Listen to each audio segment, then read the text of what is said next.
for the Ashes Rugby League. Ashes, how good is this? Hey guys, how you going? So down BK Sport. We are live as England are going to be playing host to Australia for the first time in over 20 plus years. This is going to be huge. Now, they have played since then. It was actually the last time they played was in the Rugby League World Cup final of 2017, I believe it was, where it was a 6-0 game in favour of Australia. Really, really close one there in the World Cup final. And tonight, I am expecting England to give it a good fight. I really am. Everyone is pretty all over the fact that Australia should win this game. And realistically speaking, if you look at the lineups, which we'll go through in a second and we'll talk about in a moment, you look at the lineups and Australia have such a dominant force of a lineup, man. Like, they really do. I've just got to go onto the England Instagram here, though, because for some reason, the English, they have this really, really strange style. And I'm talking to you here, English fans. You have a strange style where your players are just in all kinds of different numbers, comparatively to Australia, where you have your fullback as the 1, you have your 5/8 as a 6, you have your halfback as a 7, and so on. So I do actually have to go to England Rugby League here to give you the starting lineup, because it's just all over the shop, man. It really is. It really is all over the shop. There we go. Test 1 lineup. Beautiful. All right, well, let's get into the 2-team lineups here for today. Then we'll get into the chat and see what you are saying. Obviously, hit that like button and subscribe if you're new around here, as we are on our way to 40,000 subscribers before the end of the year, which I absolutely think we'll be able to do, especially with the fact that this is one of 3 games. So we have this one here at Wembley. I believe the second one is the new Everton Stadium, which is really cool. Yeah, on the 1st of November. And then we also have the AMT Headingley Stadium on the 8th of November. I'm really looking forward to next week's game, actually, at that new Everton Stadium. That'll be really, really cool. That will be, that'll be massive. And Wembley's going to be awesome as well. Don't get me wrong. All 3 of these games, I really hope that England do turn up for it and really give it a good fight, because Australia have such strong lineup, man. This is one of the best Australian lineups I've seen in a very, very long time.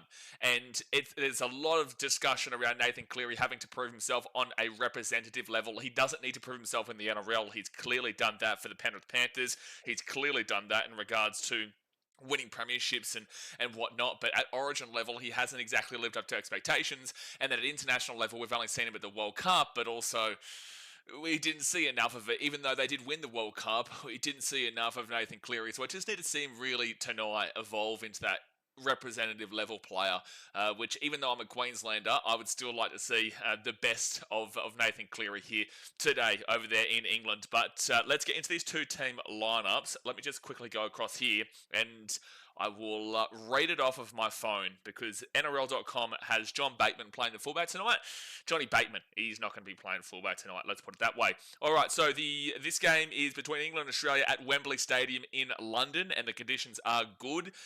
Jack Welsby is the fullback, with the wingers being Dom Young and Tom Johnston. The centres are Herbie Farnworth and Jake Wardle. You go to the 5'8", which is George Williams, and the halfback, Mikey Lewis, with the front row forwards being Ethan Havard and Matty Lees. The number 9 is Darryl Clark. You go to the back row of Johnny Bateman and Kai Pearce-Paul, with the 13 being Morgan Knowles. The interchange of Jez Lisson, Alex Walmsley, Owen Trout, and Mike McMeekin, with the 18th man replacement being AJ Brimson. Really interesting that they haven't selected AJ Brimson in this team. He's obviously a guy that has had such unreal talent for the Gold Coast Titans over the years, whether that be in the fullback or they've been trialling him in the centres at some points of his career. And his last game of the season against the West Tigers, he actually had a really good game there in that centre position. And I'm really surprised that he's not able to get into this team. I can understand Jack Welsby being the fullback. He is a great player. I can understand Herbie Farnworth obviously being there in the centres. Jake Wardle, I don't know a great deal about. And I will let you guys know this. I don't watch a fantastic amount of the Super League, because it's on at an awful time slot for the Australians. However, with the fact that I'm travelling so much recently, and with the fact that I do want to continue to understand more about this great game, I am going to be covering the Super League from next year. I will be covering the Super League in all the games, regardless of the time zone, even though my time zone will probably be better, because I am probably going more so towards the English way and whatnot. So do expect Super League streams coming from next year, where I'll have a great amount of understanding going into the World Cup and just a better understanding overall, because from an Australian's perspective, we look I'm not going to say we. Overall, people look down upon the Super League, and whether that's correct or not is completely down to the perspective of yourself and watching it. I will say that the NRL, from what I've seen from the Super League comparatively to the NRL, I do think the standards are significantly higher. Now, the English, to bite back at that, would say, well, the Super League have actually beaten the 4 times in a row Panthers over the last couple of years. Now, look, let's disassociate with the Panthers Muppets, but one of those games was quite controversial. The other one, look, overall, Australians don't consider the Super League versus NRL game a meaningful game. Honestly, people look at it as a trial game, as a preseason game for the NRL, and you can clearly see that the players, the majority, don't give a shit about it, which I would like to change. I really want people to give a shit about the World Club Challenge from an Australian's perspective, because the English do give a shit about the World Club Challenge in comparison. Now, the Australians are obviously into their preseason at that point, and it just isn't meaningful and has lost a lot of its touch. I do need to see, I don't know if the Broncos are going to be playing against, I think it's Hull. Was it Hull who won, Hull KR, who won the Super League? I don't know if they're going to be playing each other. I'm not too sure. In a World Cup year, I would like to see it. I would like you guys to confirm in the chat for me if they are playing. Obviously, we'll be live streaming it if it is. But with Vegas and with all this and with all that, I just don't know what's happening, whether it is going to be in Australia or whether it's going to be in England and the like. So, look, the English would bounce back and say, we win this, so that means that we're better. And it's like, well, it's not necessarily true, because I do believe that in a 27-long season, plus also finals, a lot of the English clubs would struggle. But overall, I think people do underestimate a lot of what English Super League and the English players do also achieve, because you do go back to the last time when England played Australia and everyone completely underestimated England, and whilst Australia still won that game, the World Cup final, they only won the game 6-0, and that is with guys like Cameron Smith and the likes. They still had a fantastic team there, Australia. So again, when I look at this English lineup, the players that we know here in Australia from their NRL exploits, yeah? Dom Young, obviously Newcastle Knights, Sydney Roosters, back to the Newcastle Knights. Herbie Farnworth, one of the best centres, top 3. You could even argue number 1 centre in the game back here in Australia for the Redcliffe Dolphins. Did get injured for the back part of this year, though, so it'd be interesting to see him being fully fit, but I would expect him to be fully fit. You will also know Georgie Williams from his Canberra Raiders days. He was fantastic. I love Georgie Williams as a player. And then John Bateman, you would know from a couple of clubs. He has been at the Cowboys as well. Kai Pearce-Paul from the Newcastle Knights and now the West Tigers. And then that's it from their NRL days, unless I'm missing anybody. AJ Brimson, the 18th man, obviously Gold Coast Titans fullback and centre and 5'8" over the years. Titans, we don't know what we're doing ever. So, yeah, it's been a bit all over the shop. But AJ Brimson, he's the 18th man. The guys that you should know, even if you don't watch the Super League, Jack Wellesby is absolutely one of them. He was fantastic in the Rugby League World Cup. I know they lost to Samoa in the semi-final, but he was fantastic in the World Cup. You should also know Mikey Lewis. His name has been around for a while. Darryl Clark is someone you should know. Matty Lees is definitely someone you should know. Morgan Knowles is also a great representation for this English team. So, overall, it's very difficult to give you a real solid in-depth read into this English lineup unless you watch the Super League. And I'm not going to sit here and pretend like I know everything there is to know about the Super League, like a lot of Australians will. You know, they'll sit back and they'll say, just because they watch the NRL and they see the superb talent and they see that Australia constantly wins the Rugby League World Cup. There's only been 2 teams that have won a legitimate World Cup, and that is Australia and New Zealand. And New Zealand's one was in 2008. I don't give a shit about your one from 100 years ago when you were actually Great Britain, mind you. But the point is that Australia wins all the time. People don't watch the Super League. They only watch the NRL. The talent is incredible. The talent is absolutely phenomenal when we're inclusive of Origin, which is what Origin used to be. Origin used to be kind of the selection process for Australia. It's lost its way a lot now, and it's not necessarily the selection process because there is a lot of Samoans there. There is also a lot of Tongans involved. You can't be selected if you're from England or New Zealand. But then again, AJ Brimson has played for Queensland, and now he is playing for England because he has switched allegiances there. But the point is that most Australians just don't actually know a great deal about England. But because of the long-standing sporting rivalry, and we will be live for every single Ashes test this year, which is going to be full-on banter, lads. Like, that is the last time we did the Ashes on this channel. God help us, eh? Like, God help us. There's just shade being thrown here, shade being thrown there. We had one English guy in Martin, who was popping the champagne bottles in Adelaide and really ripping into the chat because the English were going to get a draw. And then they ended up losing moments after he said that, even though it was looking likely for a draw. And then I can't remember who it was, put his foot back onto his own stumps and got himself out, and then they just collapsed from there. So funny. The banter during the Ashes is always incredible. And if you are English, please get involved in the banter here. Please get like real active, because I'd love to see it. And if I say something incorrect about one of your English players, please do correct me, and please do help us to understand your game more from over there in England. We watch you. I definitely watch you when it comes to the Rugby League World Cup, and I watch you in regards to internationals. And from next year onwards, I am going to be covering the entirety of the Super League. But again, I will not pretend I know everything about the English players over there. Now let's move over to the Australians, who I can tell you in depth about, because we do watch every single NRL game here on the channel. Fullback is Reese Walsh from the Brisbane Broncos, with the wingers being Mark Nwangane-Tawase from the Roosters and Josh Adokar from the Parramatta Squeals. The centres are Tony Staggs from the Broncos and Gehamad Shibasaki from the Broncos. So their back five, there is three players there who have just come off winning a premiership with the Brisbane Broncos, and both their centres are from the Bronx. You go to the 5'8", Cameron Munster from the Melbourne Storm, and the halfback is Nathan Cleary from the Penrith Panthers. Go to the front row forwards of Patrick Carrigan and Tino Fa'asuamaleaui. Paddy Carrigan from the Broncos, Tino Fa'asuamaleaui from the Gold Coast Titans, and then you go to the hooker, Harry Grant from the Melbourne Storm. Hopefully Gold Coast Titans coming soon with him going to the market. You go to the back row, Angus Crichton from the Sydney Roosters and Hudson Young from the Canberra Raiders. And then you go to Isaiah Yeo, the captain from the Penrith Panthers, who is the lock. Interchange of Tommy Dearden from the Cowboys, Lindsay Collins from the Roosters, Ruben Cotter from the Cowboys, and Keon Koloamatangi, who they still don't have in an Australian jersey here. He's got his Rabbitohs jersey right there with the... Let me just refresh this to see if it's actually updated the 18th man. Have they put...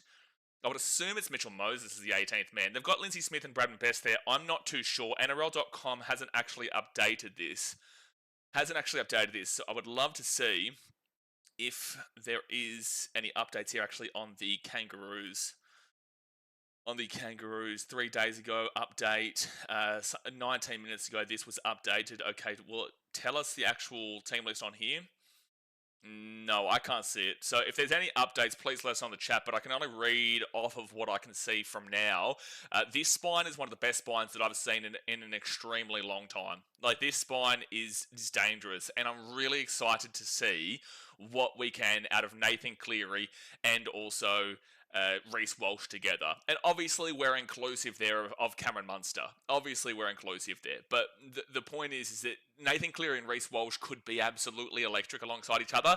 But a negative here that the English should watch and see as a potential con to this Australian team is maybe there is too many cooks in the kitchen, because Reese Walsh, when he was at his best this year for the Broncos, and he was their player of the season, he was the Clive Churchill in the grand final, he was incredible in the back half of the year, awful first half, amazing second half. But when he was amazing, it was because Adam Reynolds and Ezra Mann went down, and he had to be the guy. He had to really lead the Brisbane Broncos and be that explosive, creative player. When he's here at this Australian team, you've got enough cooks in the kitchen that he shouldn't need to be the one doing that. When you've got Munster, you've got Cleary, you've got Harry Grant, you've even got Isaiah Yeo to be that creative playmaker 13. You've got plenty of X factor in the back row. You've got amazing X factor in that 2-3-5. I do worry that maybe Reese Walsh will want to be that same enigmatic player that we do see for the Broncos, which is so incredible. But when it comes to this international stage and to the origin stage, whilst you do need players to stand up, you don't want too many players to stand up in similar creative positions, because then there is too many cooks in the kitchen where the creativity is just being mixed too much, and one player's doing this and one player's doing that. And that's where I think a bit could come undone here for Australia today. But if it does go to plan and Reese Walsh does go crazy, we could see an absolute whooping too. Like, if Reese Walsh really fits in with this team and does let players do their thing whilst doing his thing as well, rather than trying to take over, then this could be a dramatic win here for Australia if this all rolls to plan with the way that he is, and inclusive of Nathan Cleary, who is arguably one of the best players of all time. Still need to see him do it at Origin and international level, but NRL wise, you could make the argument already that he's up there with the best of all time. I still would lean with Cameron Smith, and I've still got, my you're thinking about the olden days. I can't think of the word right now, but you think about the olden days, and you do still get drawn towards guys like Jonathan Thurston and Andrew Johns and those Darren Lockyer, those kind of guys. But Nathan Cleary is already up there. But the point is that Cleary and Reece Walsh could be electric, and Munster is going to help out dramatically. Harry Grant is an incredible hooker, one of the best hookers, if probably the best hooker in the NRL. There is a couple of guys that are in the equation, but this year he was definitely the best and did win the Dally M Hooker of the Year. The back rowers are great. Angus Crichton and Hudson Young. There is a lot of solidity about Angus Crichton, but he does have that X factor too. Didn't have the greatest of years for the Roosters though.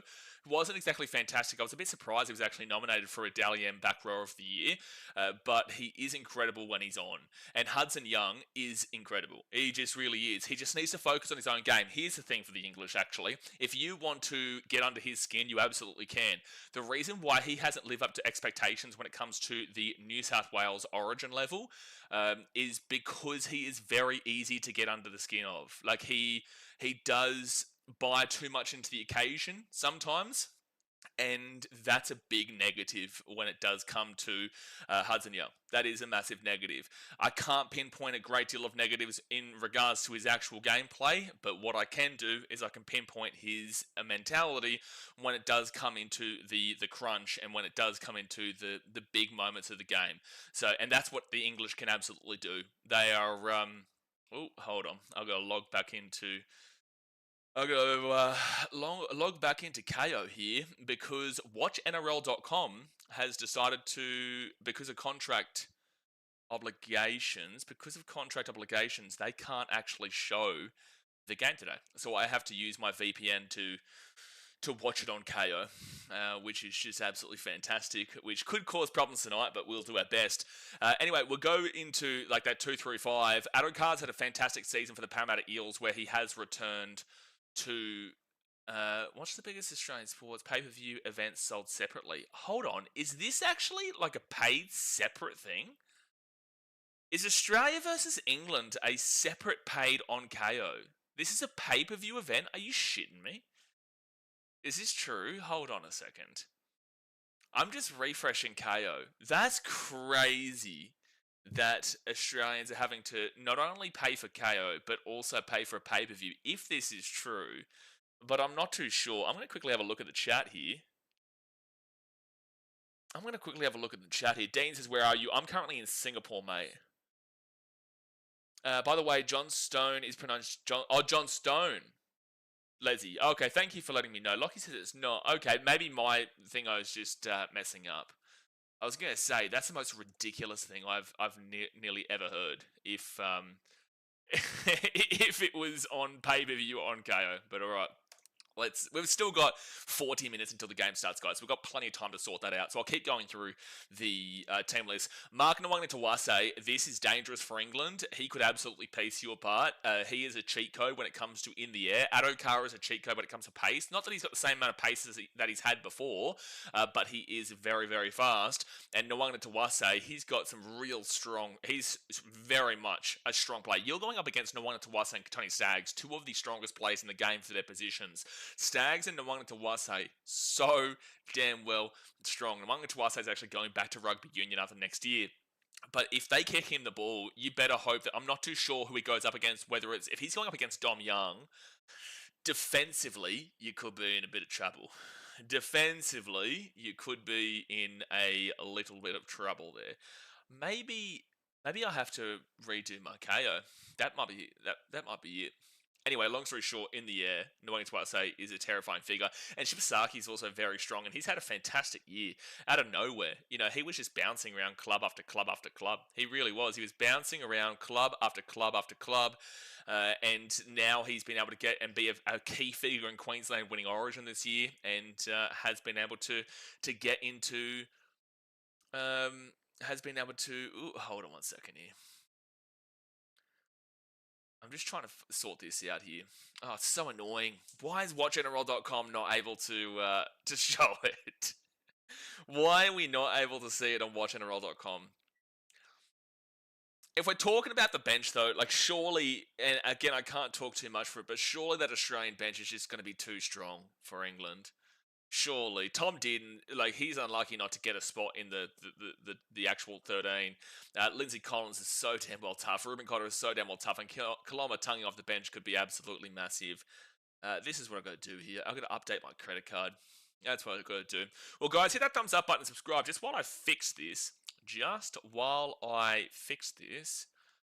I need to sort all this out so that we can watch the game in 35 minutes' time. That would be a fantastic little start. A fantastic start here. I would actually like to be able to watch the game. All right, that's a wrap. You are now logged in using this email. Okay, so hopefully that means that we're all sorted. But then again, I thought I did this before, and it didn't go. All right, so to wrap up my thoughts in regards to the two-team lineups, again, don't know as much as about the Superliga as I know about Australia, but this Australian team is absolutely spectacular. It really is on all levels, has enough of that raw talent, but also that X factor, that creativity, and constant premiership winners in guys like Nathan Cleary, the most recent premiership winners in Reece Walsh, Katoni Staggs, Gehamat Shibasaki, Patrick Carrigan. Is there a Bronc on the bench? There is not. Isaiah Yeo, obviously a continuous premiership winner there with the Panthers. Tino has won a premiership with the Storm. Harry Grant has not actually won a premiership, mind you. People forget this. Harry Grant hasn't won a premiership. He wasn't at the Storm in 2020. He was at the Tigers. He was on loan at the Tigers and they came 10th that year. The Titans came 9th and the Tigers came 10th in that lesser season where it was 20 games rather than 27 games. I think it might have been 25 games at the time. I can't remember. But the point is Harry Grant's actually not won a premiership yet, which is actually quite wild to think about. Josh Adokar has won a premiership with the Storm. And Nwanga Tawasa hasn't won a premiership with the Roosters. But there is just so many proven winners in this team. There really is. So many proven winners. So I'm excited to see how this one does pan out. I'm actually going to go... look, I think...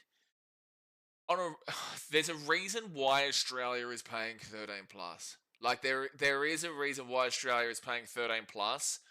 I will back it, but I'm going to be hesitant because this is a big rivalry match between two teams that are still in the top echelon.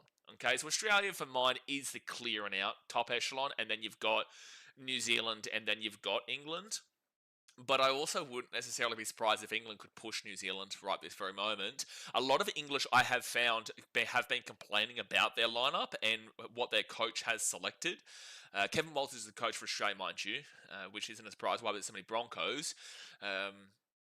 But look, a lot of English I've been seeing have been complaining about their team lineup. So based off of that, and based off of the favouritism odds, and based off what I know about these Australian boys, I will take them 13 plus. But at Wembley, packed out crowd, first time in a very long time, in a big year for Australia versus England rivalry wise, I will take Australia 13 plus. But I am hesitant and think maybe a 1 to 12 could also be on the cards, especially considering this entire chatter was the same prior to the 2017 World Cup final, and it was a very close game. But all right, let's get to the chat. Let's see what you are saying. Obviously, guys, hit that thumbs up button and subscribe. Where are you listening in from? Are you listening from Australia? You're listening in from England, or are you in Singapore with me on my way back to Fiji? I'll be in Fiji next week for the final two games. I'll be in Fiji. Jay says he's streaming from a secret bunker in Antarctica. Hey, listen, I may as well, man. I've been traveling so much, I may as well. By the way, the game starts in 30 minutes' time, so we've got plenty of time to chat. Sebon says he's here at Wembley in a suite. Yes, I am here in... well, that's pretty cool background. It's a pretty cool piece of artwork back there, so you may as well just say that I'm there. Andrew says John Bateman is a great fullback. Now, fantastic fullback, mate. No, I really look forward to... Actually, I've got to ask you, English fans, what is this? Like, what is this dribble? Why do you have John Bateman playing in the one? Like, what is the purpose to this? I know Australia had to do this for the World Cup recently that was in England, that we won, but what is the point of having the Morgan Knowles as a 7? You know, like, it's just so confusing, and it's going to confuse the living shit out of everyone tonight who's an Australian, who's playing who and who is who. It's going to be really confusing. So, commentary-wise, do forgive me at points. I will be able to read out the Australians very easily, but it will be difficult at points. Display name says, we'll give it a crack, but if it turns out to be a boring blowout, might have to bet earlier. Yeah, for Australians, this game will start in Queensland at 11:30 p.m. and in New South Wales, Muppetville on their stupid time zone at 12:30 a.m. But fun fact for you, next week it's an hour later. So it's 11:30 p.m. for Queensland this week, but next week and the week after, it'll be at 12:30 a.m. for Queensland, and then 1:30 a.m. for New South Wales, Melbourne, and the likes. But do please keep in mind, New Zealand and Fiji, far out. It's going to be like 3:30 a.m. that I have to get up to. Well, it's going to be like 2:30 because I've got to stream live an hour beforehand. So there's going to be it's going to be some early mornings for me, especially considering we do the Samoa Tonga game tomorrow as well. But next week we'll have next week we'll have New Zealand versus Tonga on the Sunday. Seb Watson says, bet you're happy with the ref they chose for the first game? Probably not, mate. Probably not. Who's the ref? Who's the ref? Who's the ref? Tell me right now. I want to get this out of the way early. It's not that Liam bloke, is it? Not that Liam Moore or whatever, is it? It doesn't have it on NRL.com. It's not that... Please don't tell me it's that Liam Moore bloke. I'll flip my rocker. Dylan says they are playing week before Vegas. Oh, it has been. It's been confirmed. They're playing in England before Vegas. Oh, that's awesome. Yeah, no, good to hear. Okay, well, beautiful. That'll be a great one. That'll be great to watch. Fact-based knowledge says use the Panthers in the first half and Broncos in the second half. Easy win. Hey, facts-based knowledge, I agree with you. I'm not going to disagree with you on that regards, man. Facts-based knowledge gets it. Panthers first half, Broncos second half. So I try to tell people going into that Broncos-Panthers game, and it's exactly how it goes. Entertainer says, good morning, everyone. It's 5:43 a.m. Yeah, Entertainer is in Las Vegas. He's in Las Vegas. Oh, it is fucking Liam Moore. Oh, no, it is Liam Moore who's the ref here today, guys. God help us. Lads, God help us. God help us. We're in trouble. We are in trouble. I'm taking Australia 1-12. I'm doing the Australia 1-12. You know, that's it. I can't go against it. I can't. You know, I may as well go England 13+ with Liam Moore at the helm. God help us. GTG says, I hope this is a tight battle. Come on, England, show us what you got. Yeah, and I think most Australians want this. Australians want to beat England. We always want to beat England. But we want to see a competitive matchup here where the international game continues to grow. Because you are seeing Samoa push New Zealand all the way and arguably should have beaten New Zealand last week. You are seeing Samoa push them all the way. And you have seen Tonga last year beat New Zealand and make the Pacific Championship final against Australia. So Samoa and Tonga have improved drastically. Samoa even beat England in the last World Cup in the semi-final in England to progress to the final to ultimately lose to Australia, 30-10 I think it was. But Samoa have progressed dramatically. Tonga have impressed and moved on dramatically as well. Even beating Australia in a meaningless international friendly in 2017 or 2018 or whatever it was, but it meant a lot to Tonga and was a good point anyway. You are seeing at least Cook Islands pushing Fiji and Papua New Guinea more than they probably should have, and you will see Fiji compete quite highly in the World Cup next year against teams that you would never expect them to compete against. So the point is that we are seeing pretty good growth across the board in the international game, and I want to see England come to the party here. I do. I want to see England come to the party because they did lose in the semi-final. Like, they were good. They were really good. And there was one game. I need to go and have a look. It was the first game against Samoa. They absolutely whooped them, like 60-6 or something like that. Rugby League World Cup 2020. Was it 2022? Or was it 2021? 2021 Men's Rugby League World Cup. Yeah. Okay, because there was the first game. England played Samoa, and it was expected to be close, and England absolutely slaughtered them, but then Samoa got their revenge. No, that's warm-up matches. Group stage. Okay, England, 60-6 over Samoa. That's right. Yeah, England played well. Like, 60-6 over Samoa, and then they won 94-4 over Greece. Did they play France? Oh, they won 42-18 over France. So they obviously topped the table there, and Samoa came second. And then we go down into the knockout stage where England beat Papua New Guinea 46-6 and Samoa beat Tonga 20-18, which then, weirdly enough, puts Samoa against England in that semi-final where I don't know why they kept on the same side, but whatever. And Samoa won 27-26 over England. So, look, England had a pretty good tournament, but just really disappointing considering that 60-6 win and then to lose 27-26, and especially being at home in London at Wembley, where you've seen this game here today. Very disappointing. Very Very disappointing there. So I just need to see England come to the party, and this Australian team is not going to give them an easy road to come to the party. Uh, Michael says 5:43 in Vegas. Isaac says where he's in Vegas. Isaac says, will you be able to watch the game, mate? Yes. Michael says, going to Kansas City on Sunday, going to the game on Monday. Get around ya. Lazy Boy says, let's go England. Well, good luck, mate. Seb Watson says, we are going to be in trouble under the high ball out wide. Absolutely. Either winger against Marky Mark is not going to be fun. And Nathan said yesterday, the in goals are small. The in goals are very small in England because they utilise football pitches, right? But the in goals are extremely tiny over in England. That's pretty well known fact. Let me just quickly go and have a look here again at the English wingers. So the English wingers are Dom Young and Tom Johnstone, for someone who corrected me before. Tom Johnstone. Really weird that it's not just Johnston, but that's his name, so my bad.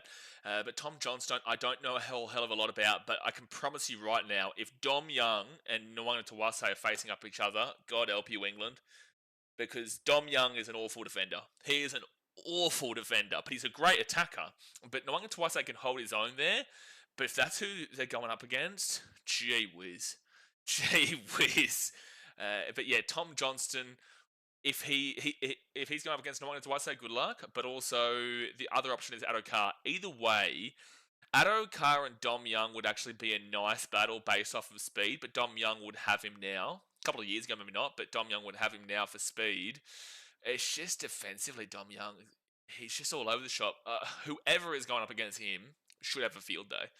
Lazy Boy says, if you get beat by Dad's army, you're shite. Well, we don't usually, Lazy Boy. We don't usually. When was the last time you won a World Cup? Actually, when was the last time you beat Australia in an international matchup? Seb Watson says, our pack is small compared to yours as well. Evie says, let's go the Kangaroos. Lazy Boy says, 40 minutes, bro. Yeah, in 23 minutes' time is when the game does start. Andrew says 40 minutes. Dean, it's Mitch Moses is the 18th man. Okay, I was expecting that. That's what I said, yeah. Lazy Boy says, need to win this or my Headingley ticket is pointless. Your Headingley ticket? Is that the... Oh, wait, that's for... Are you talking about for the cricket? Are you talking about for the for the cricket? No, wait, no, not the cricket, because we're playing in Australia this year. Because the second game is at Everton. And anyway, Dadmate says Trent Waterhouse anytime try scorer. Trent Waterhouse, dearie me. And Tanya says, all right, prediction, Australia 32, England 12, tries to Mark. I could be just brain fading here, Lazy Boys, so do forgive. Australia 32, England 12, tries to... you need to put a comma there, bro. England 12 tries. Australia 32, England 12, tries to Marky Mark and Cameron Munster. Yeah, if I was going to go for try scorers here, you have to go with Mark Nwanga Tawase. His form this year has just been insane. I do like a bit of Katoni Staggs, but who's going up against Herbie? If Katoni Staggs going up against Herbie, that's an incredible battle there between the ex-Broncos centre, Herbie Farnworth, and the now Dolphins full centre in Farnworth up against Katoni Staggs, who is, an incredible Dalian Centre of the Year for the Brisbane Broncos this year. That'd be a really good battle there. That'd be a massive battle if that's who they're going up against. 32-12 does make a lot of sense. It's just that at Wembley, surely England get up for a fight. I don't know if they win, but surely they do. I could really easily see a guy like Angus Crichton or Hudson Young getting in for a try as well. Tommy Dearden's a nice shout off the bench. If you want to go for a bit of random value off the bench, Tommy Dearden would be a fantastic shout to potentially get a try here today. Lockie's Rugby League says Oz 30 plus. Do you watch Super League though? This is my question to Australians. How many of you actually watch the Super League, and how many of you do actually know a hell of a lot about the English game? That's not me calling you out, Lockie, or just anyone in general. I'm genuinely asking how much do people, when they have an opinion about Australia winning by 30 plus, which I'm not saying is wrong, but how much English Rugby League do you watch to have this opinion? Lockie says Blake Brayley won Hooker of the Year. You're right. Harry Grant would have won Hooker of the Year. Harry Grant got suspended. That's right. But Harry Grant would have won Hooker of the Year. You are right. Brett Neslick says Aussies will have this game in the bag by half time. Lazy Boy says, by the way, that's right. Read that comment. No, I don't pay for you. No, I found out now. Yeah, I was going to say it was ridiculous. Yeah, it might be that. The UFC pay-per-view. You might be right. Already charging us a loan for a month sub. I just can't believe that Watch NRL can't have it. Because you're able to watch all the Pacific Championship games with Watch NRL, but you can't watch the Ashes, apparently. Andrew says, Daz, there's no way he runs out that way. No, so John Bateman's playing in the back row. Daz, remember the World Cup where it had the players' numbers on... So they've shipped it now. So they've actually got the lineup in order on NRL.com. It's just not how the English, what they'll have on their back, so it will be confusing. But on NRL.com, it does have the official lineup, and it is Jack Wellsby as the fullback. And I just can't believe AJ Brimson can't find his way into the 17 here as the 18th man. I'm really surprised that England haven't chosen him. Pay your bills, Blaze. Jeez, mate. Brenton, I've been in India, Thailand, bloody America, Vietnam, Malaysia, and now Singapore and Hong Kong to boot, plus Fiji. I can't get KO, and I just watch NRL, so I haven't had KO since last year. I haven't had KO since like last year. Kurt Messi says England are going to buy in the emotion side of this game, knowing they can't win based on skill. They just got to play with heart and want it if they want any chance of winning. Yeah, they do have to play with a lot of heart because it's going to be a tough one. Lagan says, but John Bateman would go good at fullback. I want to time him out just for being here, really. Wonky Donkey says, what's the excuse going to be when Mikey Lewis plays Nate the Great off the park? Nate the Great. Oh, are you talking about Nathan Cleary? Nate the Great. Okay.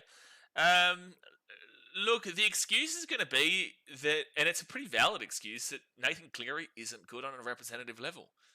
It will be that Nathan Cleary has not proven himself at state level and international level, but he is one of the best players of all time in the NRL, and that's a fact. But the excuse will be, screw the Penrith Panthers, Nathan Cleary is only good for the Panthers and has a lot of work to do when it comes to transitioning his game into other formats of the game. So it's not an excuse, but just to reply to you in that way, I will definitely be looking at Nathan Cleary. If Cleary has a bad game tonight and England win this game, he will cop a ridiculous amount of criticism. He will get slaughtered online by the Australian media, by the Australian public. He will be the scapegoat. Whether it's a scapegoat or not, but the point is he will be the one to blame. They will blame him. Everyone will come for him because it is a recurring theme where New South Wales will go in heavy favourites to an Origin series and they'll get slapped up by Daddy Queensland. They get slapped up in New South Wales. They get slapped up at Accor Stadium in Game 3 after they won the first game at Suncorp Stadium, and this has been a common theme. And whether you want to blame Nathan Cleary or not for Queensland being able to get over the best over New South Wales, the point remains that Cleary in those games is a passenger for a majority of the time. And he shouldn't be, because he is so incredible when it comes to the NRL. But if Mikey Lewis takes control of Nathan Cleary, there'll be some serious questions asked. I just don't think that's going to happen because Nathan Cleary is an incredible player. Dasmate says, Harry Grant 0-2 in grand finals. Lazy Boy says, I think most English fans don't think this is our best team. Yeah, I've seen this online. I've seen this online. All right, I'm going to have to scroll up a little bit here. There we go. Seth says, it's a good idea the Aussies brought in the Hull KR coach. Alex says, I think we'll win the first two, then England will win the Headingley game in a hostile environment. Okay, so Headingley is game 3. Okay, fair enough. Okay.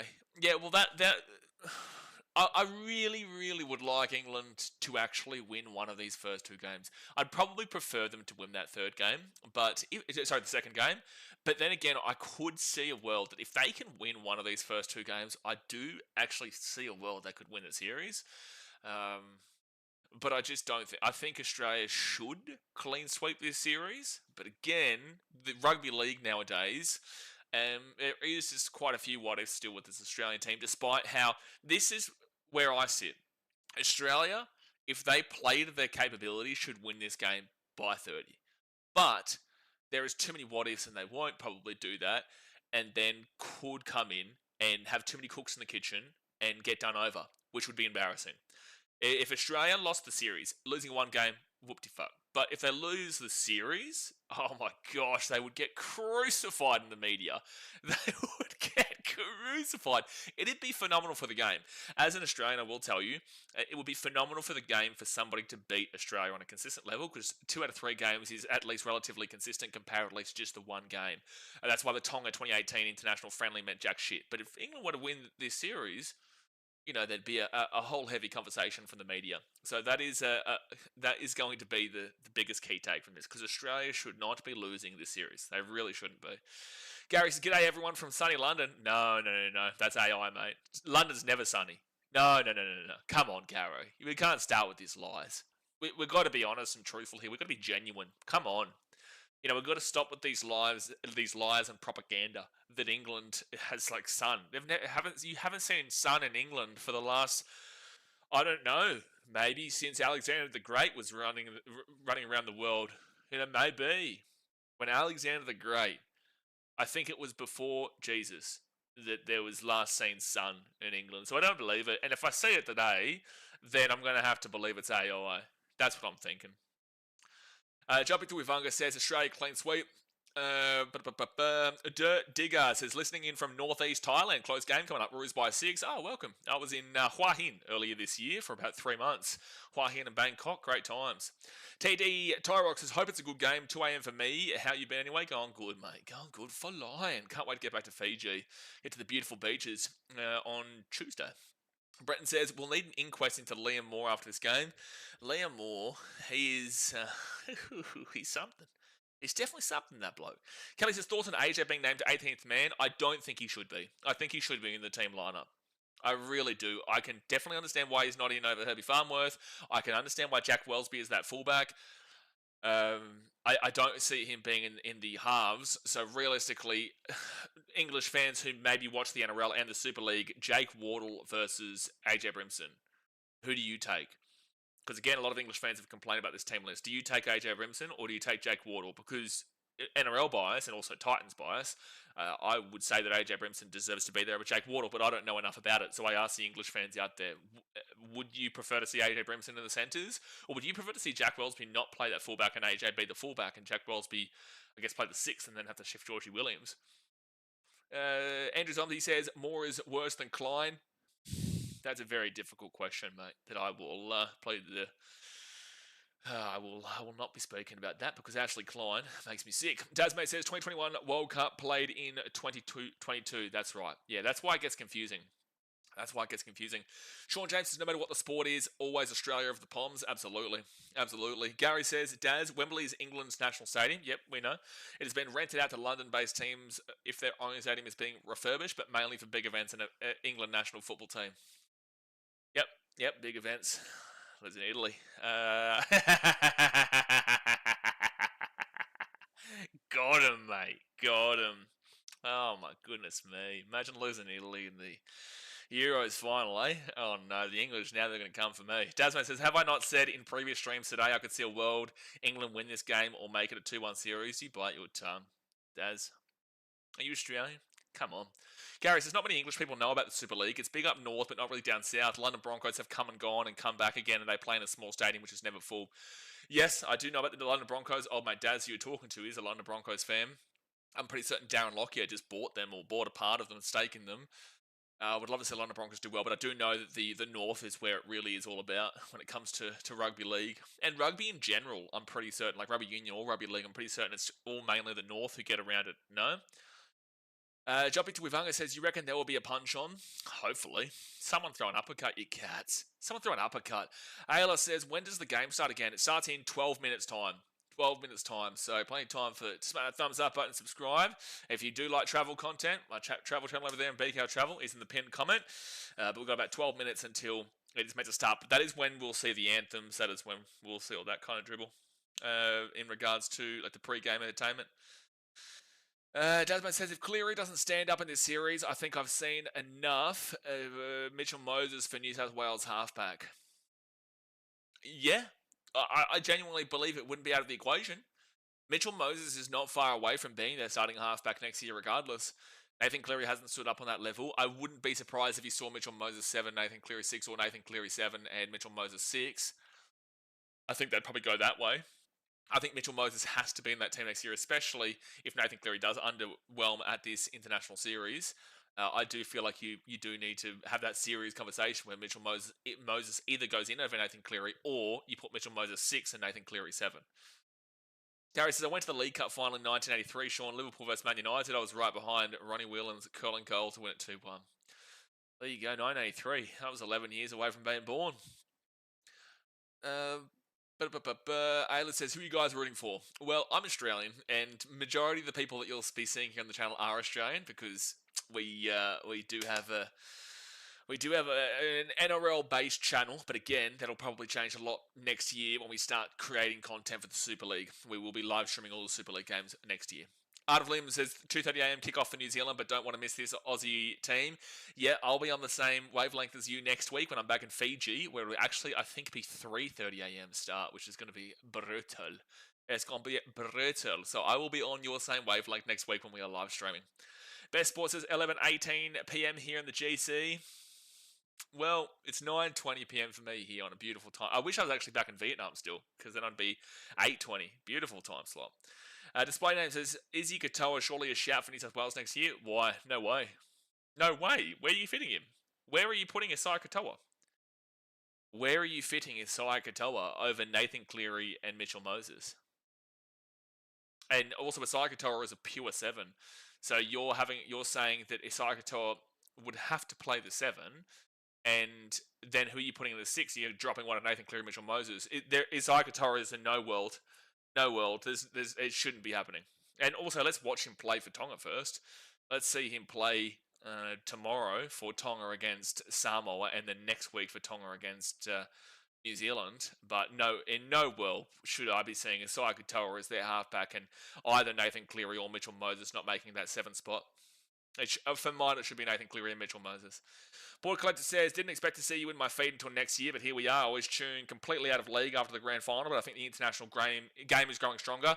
It definitely is growing stronger, and that is due to thanks to Samoa, Tonga, and the likes really improving, and Papua New Guinea being as passionate as they are. And Australia versus England, we haven't seen this in a very, very long time, and we are seeing the international game grow stronger as well because the NRL is kind of diversifying, as you're seeing. But yeah, no, we've been doing it. We did the Papua New Guinea versus Cook Islands game today, which was so many knock-ons in that game. But it was a very close one, and Cook Islands actually impressed considering. And we also did last week New Zealand versus Samoa and Fiji versus Cook Islands. So no, we're still going to be here throughout the entirety of the off season with the internationals. Plus, also we've got the Australia versus England Ashes cricket series coming up, which will be live for all 5 of the days. Bonek says, rooting for England, got to be unless they play France. Rooting for England, got to be unless they play France. So you're a French fan. Really? Why are you supporting England? Don't you hate England? Don't you? Oh, to be fair, well, no, we don't have hate. We love New Zealand. New Zealand are our brothers. If they're not playing Australia, I'd always get around New Zealand over England, to be fair. But Australia and England, we understand each other when we say we hate each other, but it's all good banter. Like, because it's just all a part of the sport. Like, honestly, when it comes to the England versus Australia cricket international Ashes, honestly, I hate you. I hate your guts. But it's all good fun, and we all have a beer afterwards. It's a great setup that we have there. But I'm pretty certain your rivalry with with England is a bit more harsher, though, isn't it? So I'm surprised you are going for trying to get it back working again. I think we might be back on here, guys. I don't know what just happened there. I think we may be back on. Let me know in the comment section if we are sweet again. Yeah, again, I don't know what happened just then. Unfortunately, I am now in a different place. I'm a different place from where I was in Vietnam, and internet is maybe not so great. But I think we're back underway and just waiting for the game to start here. Art of Lim says we're back. Okay, good. Gee whiz, that was infuriating. Yeah, guys, if that does happen, just stay in the chat and keep chatting away with yourselves, because I will refresh it and get it all going again. So if it does happen to cut out like that, which I don't think it will, but if it does, just stay here in the chat, comment away. People who are watching this game will help you understand what's happening in the chat, and then we'll obviously be back as soon as we can. Gary says, all good here. What's up, mate? Still laggy, is it? Well, I can't really do too much. We're still waiting here for the game to start. They're just doing the national anthems and what right now? They're doing the national anthems. Is it laggy right now? Is it like really, really bad stuff? I don't know. I do not know. Maybe I'll try and refresh it. Yeah, it does look like it's a bit all over the shop as we currently speak. Oh, this is infuriating, dude. We've had such good quality streams for all of this year throughout all the countries, but Singapore has been messing up. Singapore has been messing up of all places. You're kidding. I've been in India, Thailand, Vietnam, the likes, and yet for some reason, Singapore of all places is the one that is messing up internet-wise. Ayla says, so who's your favourite Aussie player? I'm very different to others, but I think that I've got to respect Nathan Cleary's talent. I'm not like a fanboy in a lot of ways where I find one player as my favourite player kind of deal. Just stop lagging. Yeah, I think it's okay now, but again, we'll have to see how it all pans out. But I can only do as best as I possibly can. If you are still, just refresh the screen, refresh the video, and maybe it'll fix it all for you, hopefully. Lagan says, this might piss off some people, but why put on the Australian jersey if you're not going to sing the anthem? I like it. I agree with you. I do agree with you. We're back to normal. Good stuff. Good stuff. But all right. Well, there's the national anthem of Australia and England. Let's get it rocking and rolling. Like I said, guys, refresh the stream because otherwise you might be a little bit far behind. You might be far behind. Max Watson says, is it legal to not name the squad in their positions? They were so secretive up until kickoff. Yes, this is what happens. This is what happens. Especially with England. We had to do it when we were in the Rugby League World Cup back in 2022. We had to wear our jerseys the same and it got super damn well confusing. Did they say Wembley was sold out, by the way, Logan? I saw you come before saying this isn't a sold-out Wembley. Well, you're correct. It definitely isn't a sold-out Wembley. That whole top stand is empty to that left-hand side. But I'm pretty certain I might have seen something similar to what you're saying there, that they did suggest that Wembley was sold out. Gary says that Aussie lineup is so good. No, it is a spectacular lineup, man. But there could be too many cooks in the kitchen, which is the biggest concern. There could be, but is a spectacular lineup that really should be doing the job here today. But, you know, with an English ref that referees the game much differently to how the game is refereed in Australia, that'll be very interesting to see how that one pans out.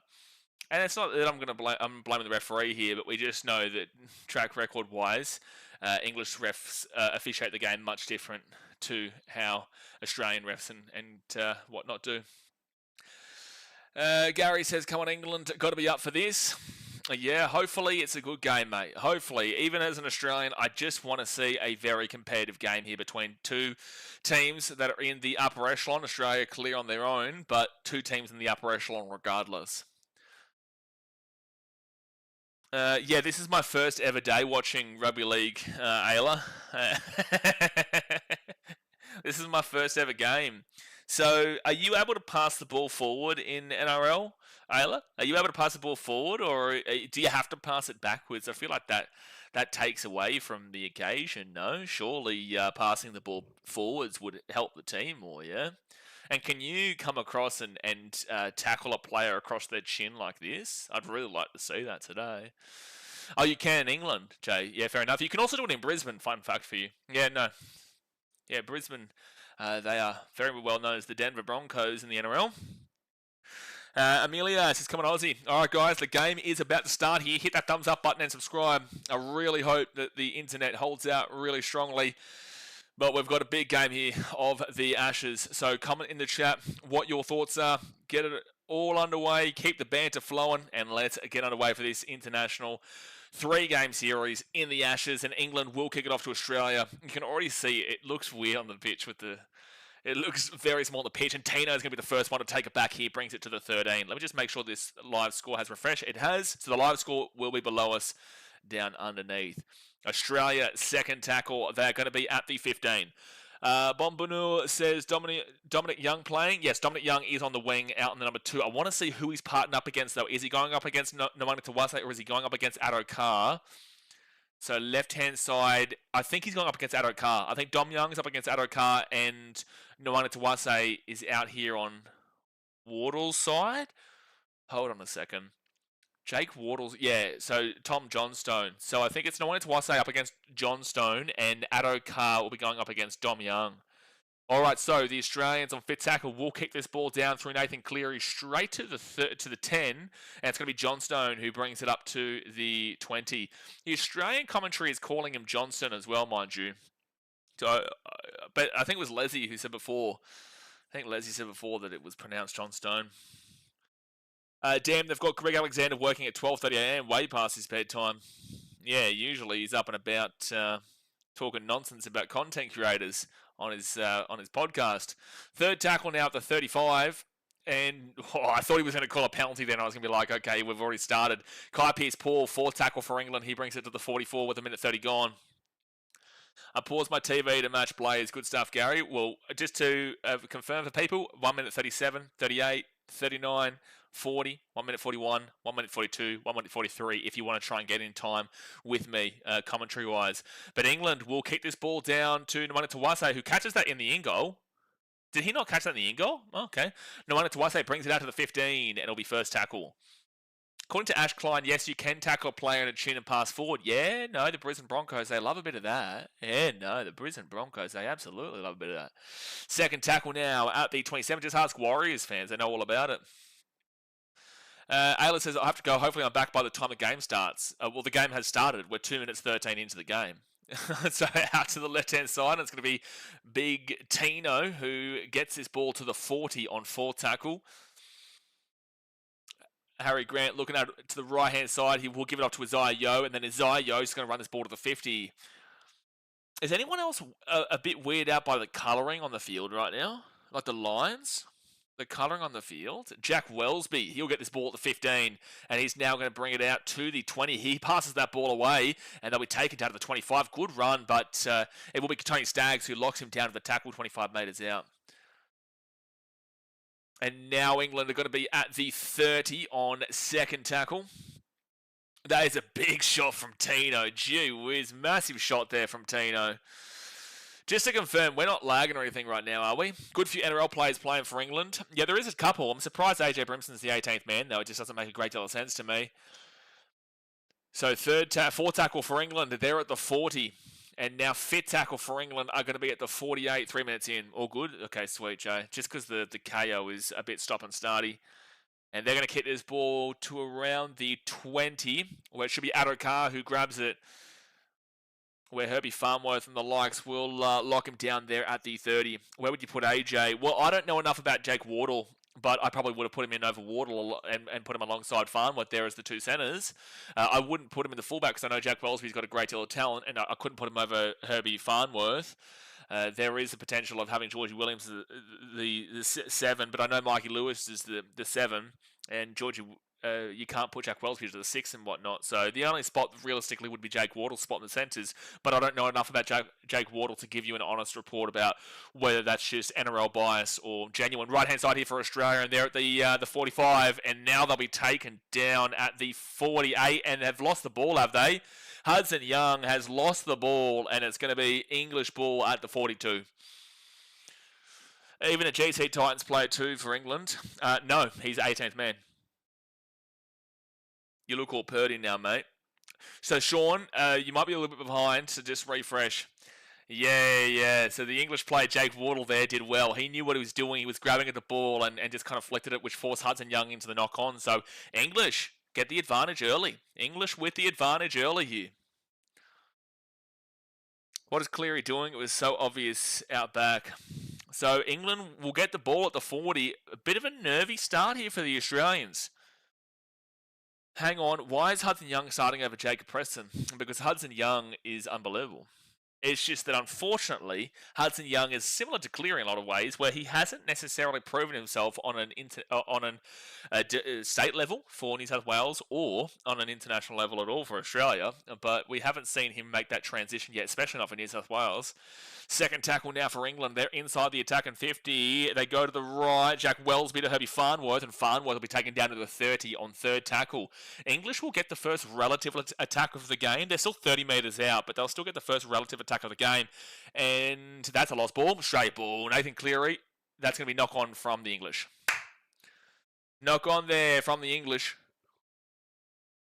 And we've transitioned from the knock-on fest between Papua New Guinea and Cook Islands earlier today into a knock-on fest between Australia and England in the first 5 minutes. Sean was getting a beer. Oh, fair enough. Yeah. Fair enough. Yeah, odd start here by Australia. And yeah, Nathan Cleary should have gotten that ball back, but obviously not. So considering what I said about AJ, is that what other people would do? Would you also be looking towards putting him into the centre of a Jake Water? But then again, Jake Water's had a good start here with a forced error from the Australian team. Gehamachi Misaki, he'll bring this ball to the 30 on first tackle. Lagans, just imagine the amount of litres of beer there is right now in that stadium. Oh my gosh, so much, man. Again, when we had Vegas this year with the Sharks, Panthers, Warriors, and Raiders, plus also the two English Super League teams, they sold out of beer. I think it was in the first couple of hours or something, it was a record amount of beer sales at Allegiant Stadium.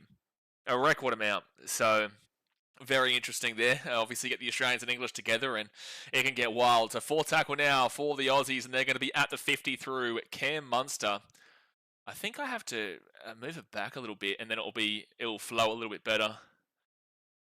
Yeah, okay. So now I'm going to be at fourth tackle now, Munster taking it out to 45. This will flow a little bit better with the stoppy-starty internet in a lot of ways. So Munster is going to rob this ball back to Harry Grant. And Harry Grant goes out to the left-hand side where Angus Crichton is going to be 45 metres away, fit tackle. Australia aren't really getting a good crack at him just yet. They really aren't. They aren't getting a fantastic crack at him. Oh, okay. Yep. What's happening here? Pin that comment. And the follow-up to my last comment, why isn't he playing? Must have been injured at training. Don't know if he was injured at training, Daz. Just don't think that is who they decided to go with. What's the atmosphere like, Seb? Not much coming through on TV. Yeah, well, my game is just freezing up right now. This is really infuriating because I've had such good internet all year, and now I'm at this hotel, and this internet is absolutely dribble to watch this game on. Absolutely dribble. An unexpected error occurred. Please tell me that this internet is still streaming. Please tell me. It is still 0-0, 8 minutes into the game. I'm going to have to refresh this browser source as well. Oh boy, what a time to be alive this is right now. What a time to be alive this is. Great deal of fun having to deal with this as I'm just trying to watch the damn well game, and now, yeah, so 8 minutes in, still 0-0. I'm just trying to get this game back on. I have 8 cans of the game, so I'll do a stack, 500 milliliter cans as well. Yeah, down and deep there on Saturday night in Thailand. Okay, waiting for this game to go live again. Okay, so it's back on, and England have got the ball here at the 40 on Australia's side of the field. Okay. Okay, maybe I can take it off of HD. Yeah, I'm going to put it onto SD and see if that hopefully fixes it a lot more for me. All right, so Happy Farmworth is going to be 28 metres away here from the line. Sorry for all this stuff, guys. Sorry for all this stuff. You guys know this is not usually how these streams go. Second tackle for England, 24 metres away from the line. It's still raining. No, it's not raining tonight. It's not raining tonight. But the stream went beautifully earlier today. Out of the left-hand side now, and it's Mikey Lewis, and Lewis is going to be taken down to the 24 on third tackle. 10 minutes into the first half here, guys. 10 minutes in. Hit that like button and subscribe. Third tackle for the English, and they're going to be at the 20 through Kai Pearce-Paul. Pretty solid defense right now. Okay, it's flowing nicely from at the very least now. Clark goes it across. Here we go. Here's a chance. Over the top to the sideline. That's going to go over the sideline, and Australia will get the ball. A lot of mistakes here from both these clubs early. Both these teams early. No, Gary. Notice the sun is shining. Again, false propaganda. Again, false propaganda. I don't believe it. Again, England has not seen daylight. It has not seen sun since before the dinosaurs existed. So no, I do believe it is AI there, and that's just like a cover on top of the stadium. There's no way. I don't believe it. Why are the lights on? The lights are on, so that means it must be dark out. It must be absolutely just awful weather in England, but they're covering up nicely. So Australia, it'll be first tackle, and they're going to get this ball to the 24. Okay, internet's going well. Cross our fingers, cross our toes, touch wood. Gee whiz. Now to the right, now Hudson Young. He's going to get this ball to the 35 on second tackle. Need to see a lot more here, Australia. England have dominated the field position early doors. We have not seen Australia really get into the attack in 50 much at all just yet. And it'll be Tony Staggs at the 45 on third tackle. He's going to roll it back to Harry Grant, who gets it across to Nathan Cleary.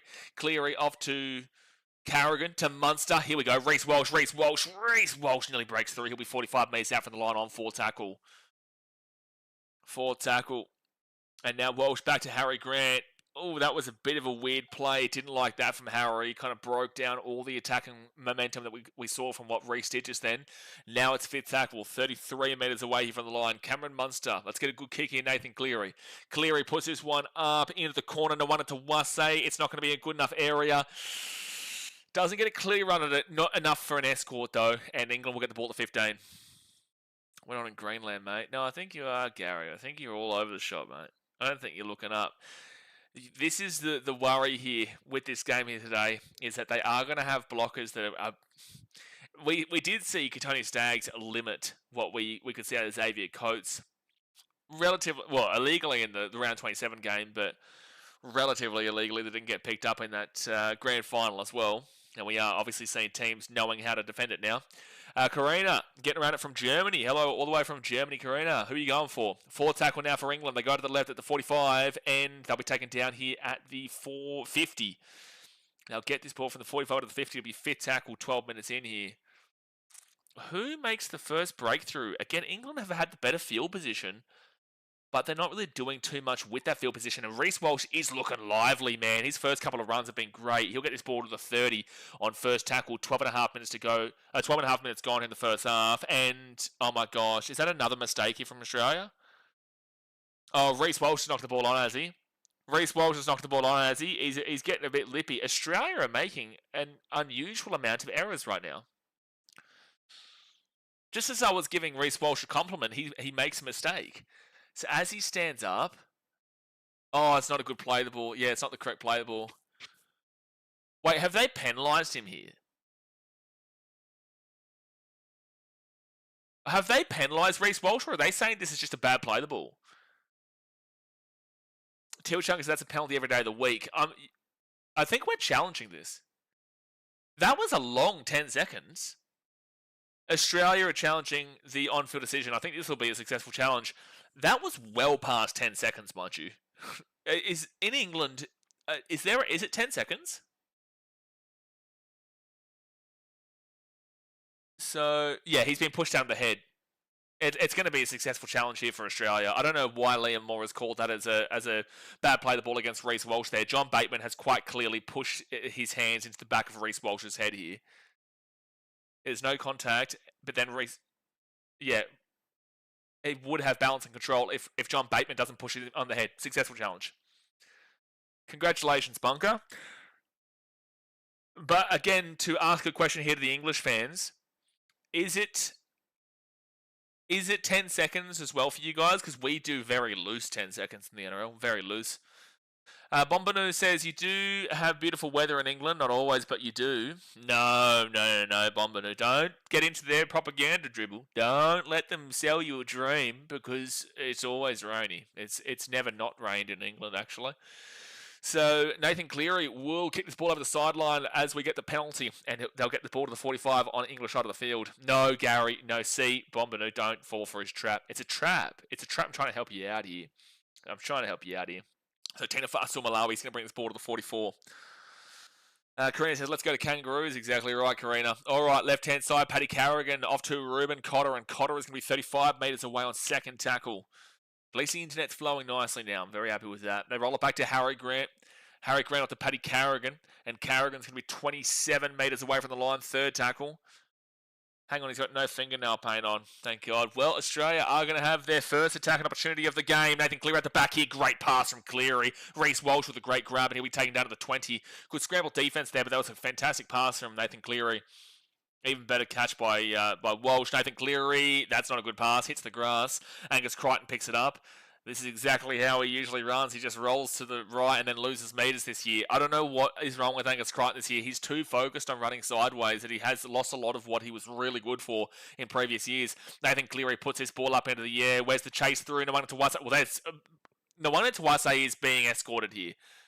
Nwanga Tawase is clearly being escorted here. Liam Moore getting control of the game. This is what Stags did to Xavier Coates in round 27.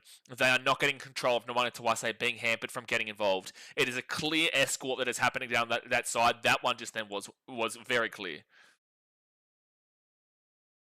Logan says there will always be at least 4 escorts in a rugby league game. Plenty of escorts to go around, mate. Fourth tackle now for the English, and they'll be at the 35. But yet you'll see one random one get pulled up. You watch the first one that gets pulled up will be Australian. So England will get this ball now to the 40 on fit tackles. Australia have wrestled back the field position in this game. Good run chase here from Harry Grant. Huge run chase, and Australia will grab this ball here at the 20, and Nwanga Tawase, he'll bring it out to the 30. That was really physical there from Harry Grant. You don't usually see a great deal of what we just saw. He's been called held. He'll be taking it out at the 35 on first tackle. Bombanoo says, "No, mate, today's sunny." No. Bombanoo, no. It was raining in the morning. Raining in the morning. There you go. See, thank you for proving my point, Gary. Gary, have a listen to what Bombanoo's saying. Come on. You know, this is a serious channel. No jokes ever. Out to the left, Munster gives it off to Reece Walsh. What is Reece Walsh? This is the problem with Reece. Short ball was on all day. The short ball was on all day. He decides to bite off more than he can chew. He throws the ball over the sideline, and England will get the ball. Munster gets that ball to Reece. Give it to Gehama Shibasaki. Shibasaki would have been open. He would have been free, and if not, pass the ball to Addo-Carr. You don't pass the ball to Addo-Carr, Reece Walsh. You don't need to bite off more than you can chew. Get it to Gehama Shibasaki. You've already drawn Farnworth in, and then you've got a 2-on-1 out there with Shibasaki and Addo-Carr going up against Dom Young, and Dom Young can't read a defense to save his life. So, for the love of God, please, Reece Walsh, you don't need to be doing that. And this is the problem with Reece. Slubber says this is shithouse footy. It really is poor footy from both these teams right now. It really is poor footy at the moment. Dasmate says Reece Walsh is back to rocks and diamonds again. Very much rocks and diamonds so far in this game. So first tackle here for the English at the 38. They're going to get a great attacking opportunity here. Clark goes to the right and knock on. Oh my gosh, this is bad footy, lads. This is not amazing footy. It's a knock on from England at the 30. We have seen just so many mistakes here in this first 16, 17 minutes. Gary said it's snowing now. Yeah, that would make sense. No, I'll agree with you there, Gary. We can finally agree on something. Snow and rain. Because snow is basically rain, just colder. Isn't that right, Gary? Isn't that right, Gary? Yeah, the commentary is talking about how England have had the better of it. The English have had the better of it, but they've done nothing with it. Australia have wrestled a lot of the game back into a good field position for them, but still, like, no team's had a genuine attacking 20 opportunity yet. So first tackle for Australia, and they're going to be at the 35. Both teams must have spent their camps in Honolulu. What? Where did Honolulu come into this? Second tackle now at the 40 for Australia. Well, that 1 to 12 that I was leaning to, well, I didn't lean towards, but I did say I was concerned about, is looking very heavily likely right now, unless Australia can really turn it on to another level, because at the moment this is pretty average footy. Fourth tackle now at the 50, and Nathan Cleary there. This is a great defensive set here from the English, and Paddy Carrigan, he's going to get this ball now to the 40 on fit tackle. Okay, kick this ball out to the right-hand side, and you will watch another escort again. They're not going to do it. They're going to go to the left-hand side because they're not getting the call on the left. Addo-Carr, good chase. Addo-Carr, good chase. Addo-Carr, good chase. Addo-Carr catches it and can't get the ball away. Dom Young, you've got to be very careful with that here today. He does make the tackle on Addo-Carr, but really interesting that he just allowed Addo-Carr a free attempt at catching the ball there, because if he gets that offload away, Australia could have easily scored. Dom Young was all over the shop defensively just now. This game needs more biff. It just needs something to light on fire at the moment, which I guess is what Reece is trying to do. But when Reece tries to do that and take over, it's 50-50. So third tackle now for the English. Happy Farnworth. No, he gets the ball offloaded away to George Williams, and George Williams will bring that ball to the 30. I would love to see a chase between Addo-Carr and Dom Young today, even though I do think Dom Young would beat him. I'd love to see a good rundown chase between the two. Fourth tackle now for the English at the 35. As an Australian, I would clearly prefer Australia to be the ones with the ball and Addo-Carr to be the one being chased down by Dom Young rather than the opposite way around. But beggars can't be choosers. Happy Farnworth taking the ball to the 50 on fit tackle. 20 minutes gone here in the first half, guys. No, Happy Farnworth is struggling to get up here. What's wrong? God bless him. I think he's okay. Maybe it was just a quick little cramp. I'm not too sure. But it will be Reece Walsh who picks his ball up at the 10. Don't be the hero, or maybe be the hero. Taken down at the 30 on first tackle. Don't be the hero, Reece, and throw the ball over the sideline. Out to the right. And Shibasaki, he's going to spread. He gives it across now. Nwanga Tawase, he pushes off one and taken down at the 37. It was actually a really good tackle there from Tom Johnston. Really good tackle. Nwanga Tawase has beaten many winger this year down that sideline for the Roosters. So that was really great stuff. Third tackle now for the Australians, and they're going to be at the 50. Fourth tackle at the 45 on the English side of the field. Chin up, Aussie.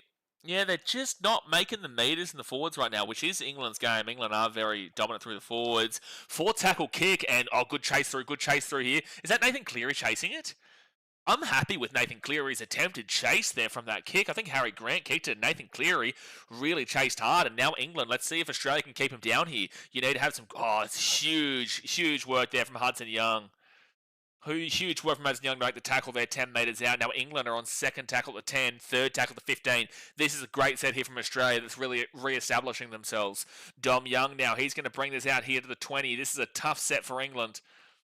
They need a forward to stand up here and make some metres for them. They're going to go for a bit of a trick play to the right-hand side, but taken down at the 28. Great defensive set here from Australia. Gary says, Aussie's number 2 is huge. He was amazing in their role this season. Yeah, Mark Nwanga Tawase. Good attempted charge down there from Australia. But Australia are going to grab the ball here at the 20, and it's Nwanga Tawase. He'll bring it out of the 30 to the 35. But it was a great defensive set there from Australia. Mark Nwanga Tawase was Dally M Winger of the Year and was clearly, for mine, the best winger that we saw in the NRL in 2025. And that's something considering we did see some great play out of guys like Xavier Coates, Daniel Tupou, Brian To'o in the back half of the season. There was some incredible wingers this year, but Nwanga Tawase just really took the world by storm. And Adokar had a great return season for Para. Munster out of the right-hand side here. Nathan Cleary gets it out the back here. Reece Walsh gets it to Ross. Nwanga Tawase. Flicks the ball. That's a forward pass. Have they not called that? Reece Walsh is going to score. Oh my gosh. I think that was a forward pass there, lads. I've got to be honest with you. I'm pretty certain that might have been a forward pass. But I'm going to take it. But I'm pretty certain there was a forward pass there from Australia. Toilet water touchdown, Dasmate says. Oh, Liam Moore, I'm sorry, but I want to see this again. So Reece Walsh is going to score underneath the post. No, not underneath the post, but close enough. So it's a try. Liam Moore is... Do you guys have bunker reviews for forward passes in England? Because why are we looking at the video ref? Oh, check the obstruction. Oh, there is contact here. This might be a penalty. This might be no try. This might be a no try here. This potentially is a no try here. Oh, of course, I'm going to have to refresh the game as they're going through this. I'm going to have to refresh the game for some reason. The internet has decided to struggle again here with my gameplay. Keep me updated in the chat, guys. What's going on right now on the game, because I'm having to refresh the actual stream itself of the game. But I'm pretty certain there is going to be... Yeah, that was forward. It definitely should have been forward, but they're going to call the penalty, I would assume, for a play that's been taken out, which is where Reece Walsh has run through the line. Unless they do say that he has adjusted his line and it was a defensive read. If it's not forward pass, it's always obstruction, call next best thing. Well, honestly, for mine, this should be... So they've still got it as 4-0 here. Have they... They've called this as a try. They've called it as a try. They gave it a try. Wow. I'll be honest with you, English fans. I personally would have preferred them to go with a bogus bullshit obstruction just because it was a forward pass. That's really disappointing. That's disappointing as an Australian. But then again, we watched this absolute dribble from Liam Moore where the English got some massive advantageous calls in the Super League versus NRL. But either way, Australia will score. I just don't like how it's come across. That should have been... They should have pulled that up. They should have pulled that up. Should have been a no try. All right, that's going to be 6-0 to Australia. 22 minutes into the game. 6-0 to Australia. So Reece Walsh will be the try scorer. Don't think they looked at the forward pass and have awarded the try. Well, bunker can't rule on forward passes unless the English have a different different rules to us in regards to Bunker being able to pull up, video ref being able to pull up on forward passes. Maybe they've just said that he's dived and been too... yeah, I don't know. Maybe they've said he's been too theatrical with his dive, which is why they might have not pulled up that obstruction call. But I just wish they had have called the obstruction because the blatant forward pass. All right, so it's going to be second tackle here for Australia, and they're going to be at the 20 on their own side of the field. Second tackle at the 20. And now will be third tackle at the 25. Want to have a French ref. Why? Gary says, that's right. Yes, they let it say it's a try. Yeah, it is a try. It's 6-0 to Australia. I just don't like that was what was given. Yeah, that pass was forward. That's exactly right, Slapper. All right, so Australia now at the 33 on their own side of the field. And Lindsay Collins on the field. Tough run. Brings it out at the 45. Needs some tough runs here from the forwards. They push it out to the right. Is this a 40-20 attempt here on fit tackle? They do. It just goes straight down to the 10, where Tom Johnstone, who I've actually liked today, defending on Mark Nawatawase. I think Johnstone's been pretty good. They'll be taking out of the 25. I know they just scored down that right-hand side, but I think they got a bit unfairly done. Second tackle now for the English at the 33. Yeah, they should call it for instruction, man. Third tackle here. Oh, like I want Australia. Of course, as an Australian, I'd like the Australians to beat the English, but I want to do it the right way too. Fourth tackle now for England. Not that England have been impressive when they've gotten to the attack, though. They've actually had the better of the ball in the middle of the field, but they're just not doing anything when it actually comes to the attack on 30. They're not actually quite getting to the attack on 30, but even so, the clinical part of the game right now. Adokar will grab this ball inside his own 10. He looks for a hole. Oh, Reece Walsh. That should be a penalty. That should be a penalty. It should have been a penalty to England. I'm sorry, but the referee has no control of this game right now. Reece Walsh has just dragged an English player down. And they're talking about right now in the commentary, and there's boos around the stadium. Reece Walsh has just randomly dragged a player down off of the ball. He's grabbed Toby Farnworth. How is that not a penalty to England? How on earth is that not a penalty? That's amazing. That's actually incredible that Liam Moore is so inept. Liam Moore is one of the most inept referees I've ever watched, whether that be from the World Club Challenge, or that be in this game here today, or that be from the World Cup. I've got to be honest with you, Liam Moore has no idea what he's doing. He has no idea. He has been awful against the English today. And also, it's a knock-on for Australia, so England will get the ball, zero tackle at the 45. Even the first call where Australia had to challenge it for Harry Grant Reece Walsh getting shoved in the back of the head by John Bateman, he got that one wrong. I believe he missed the forward pass that led to the Australian try, and then he's also missed the Reece Walsh grabbing of a player off the ball. He's got no understanding of the game. He really doesn't have any control of this game whatsoever. I like how the Poms show how many interchanges are left on the screen. Yeah, that's cool. Second tackle now for the English, and they're going to be 28 metres away from the line. And they go out to the left. At least they're going to get a great attacking opportunity now, the English. And Lewis gets it across. Jake Wardle. Oh, I think he's out. Yeah, he's gone out. He nearly knocked it on. He does hold the ball, but then he gets taken over the sideline because the player wasn't tackled. He wasn't held, and they were able to shove him across. So that is the correct call there from the officiating. And unfortunately for Wardle, despite he was able to grab the ball, they will take him over the sideline. So Australia ball at the 30.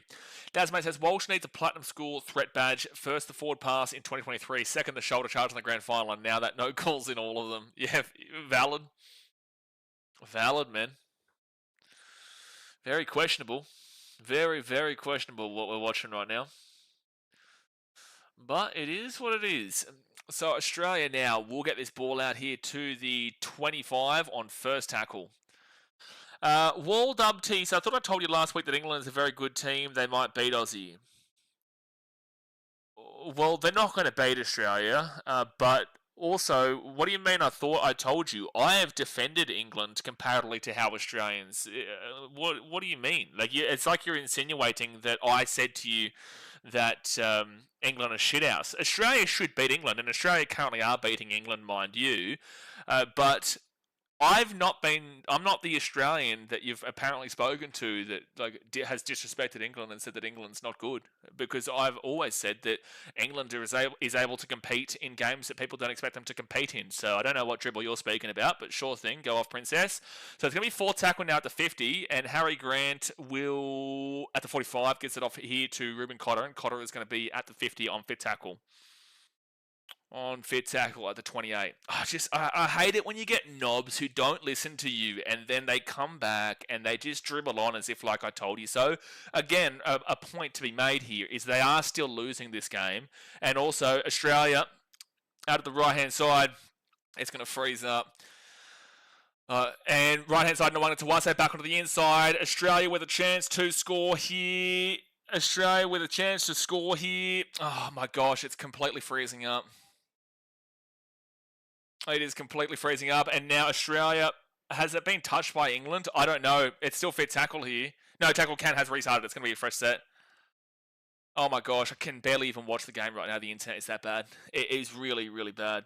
Jay says he told you good. Yeah, no, it pisses you off because it clearly means that people don't actually listen to anything that you actually say, and they just want their little ego trip because obviously something's gone amiss clearly in their own life, that they feel like they need to get an ego trip over you when they're not actually listening to what you're saying. I have defended England quite profusely comparatively to how Australians do talk about them, and that's why I gave them respect today and said that Australia probably win this game.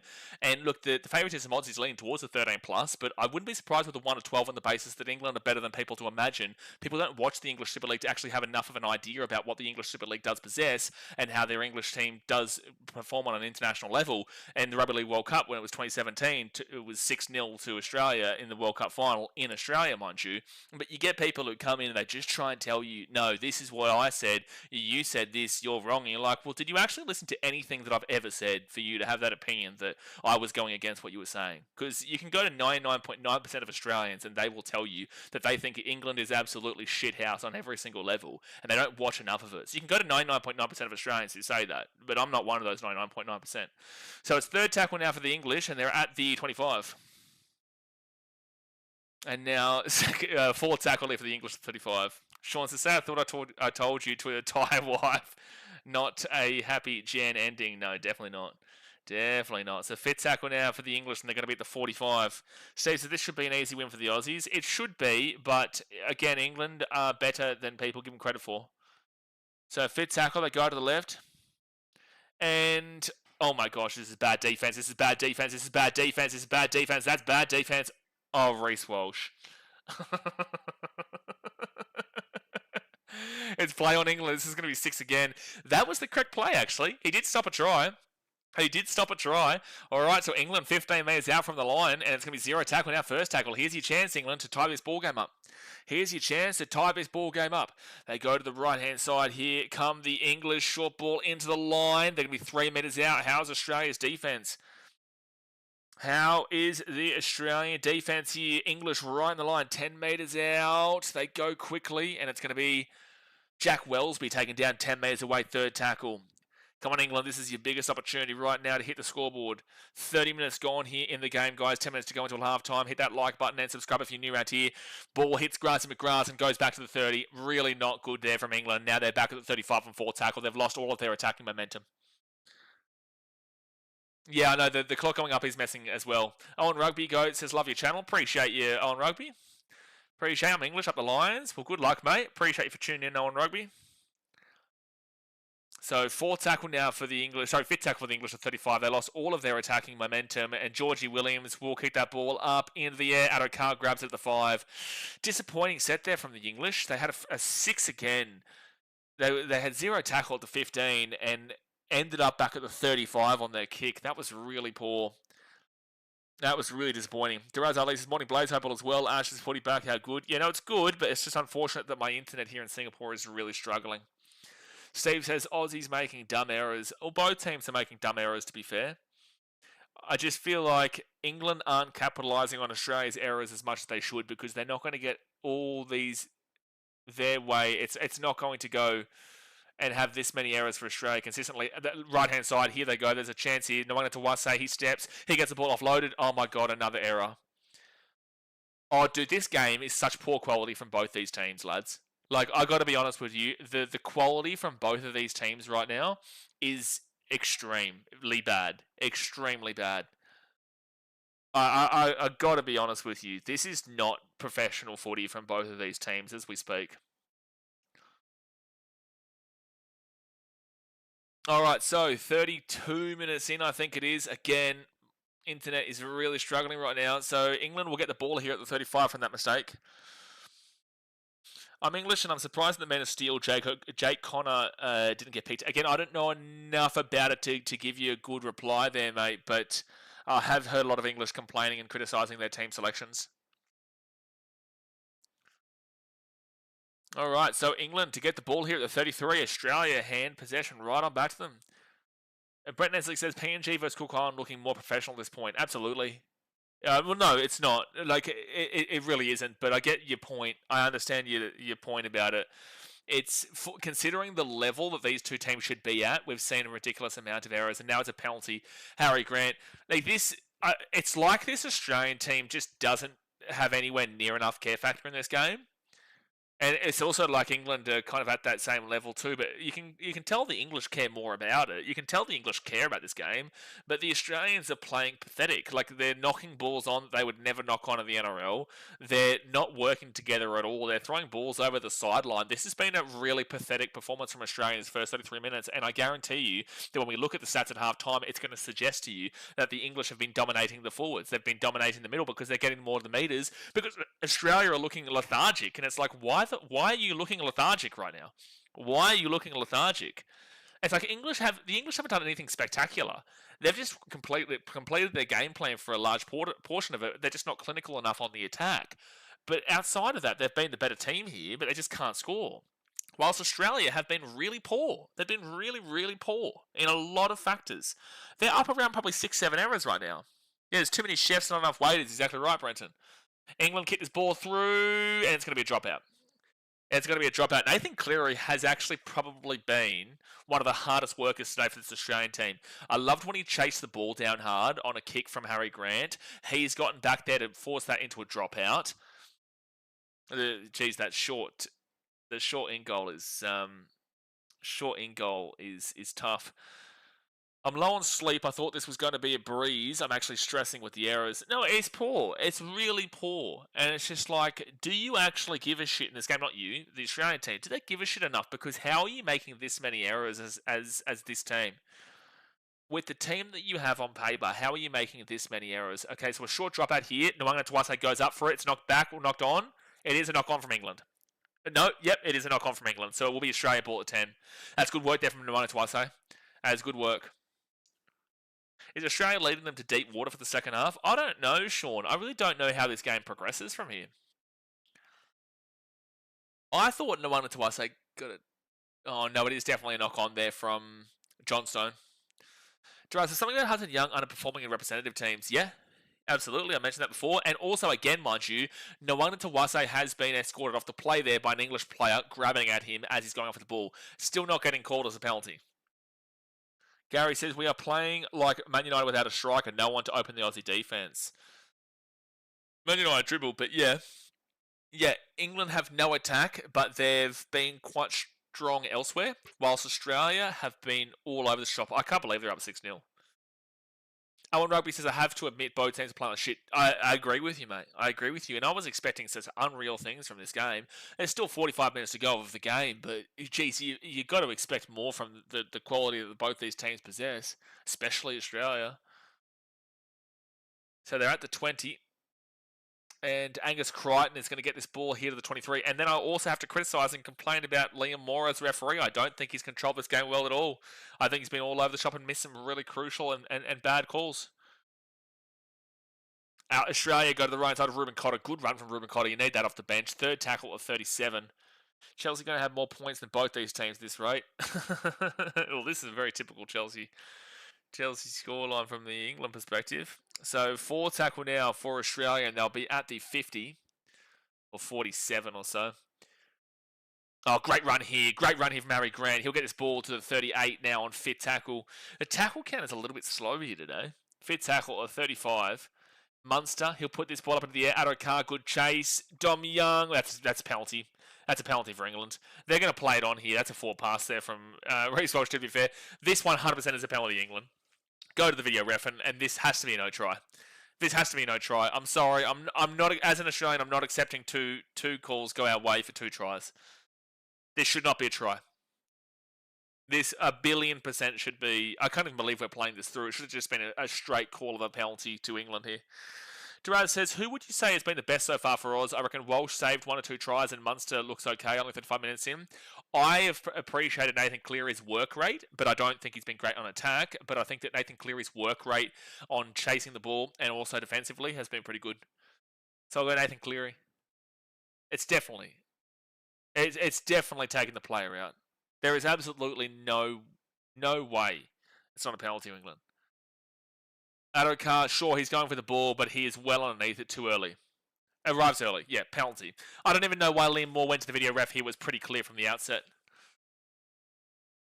Owen Rugby says, I have to admit it's in English. Liam Moore is always biased for England against other countries. Sure, but he's actually been bad against England today. You know, the only try in this game for Australia was off a forward pass. It was quite cleanly off of a forward pass that he missed. He didn't see John Bateman shove Reece Walsh in the back of the head for him to knock the ball on, but he called it a knock on Australia. Luckily, Australia challenged and it was successful.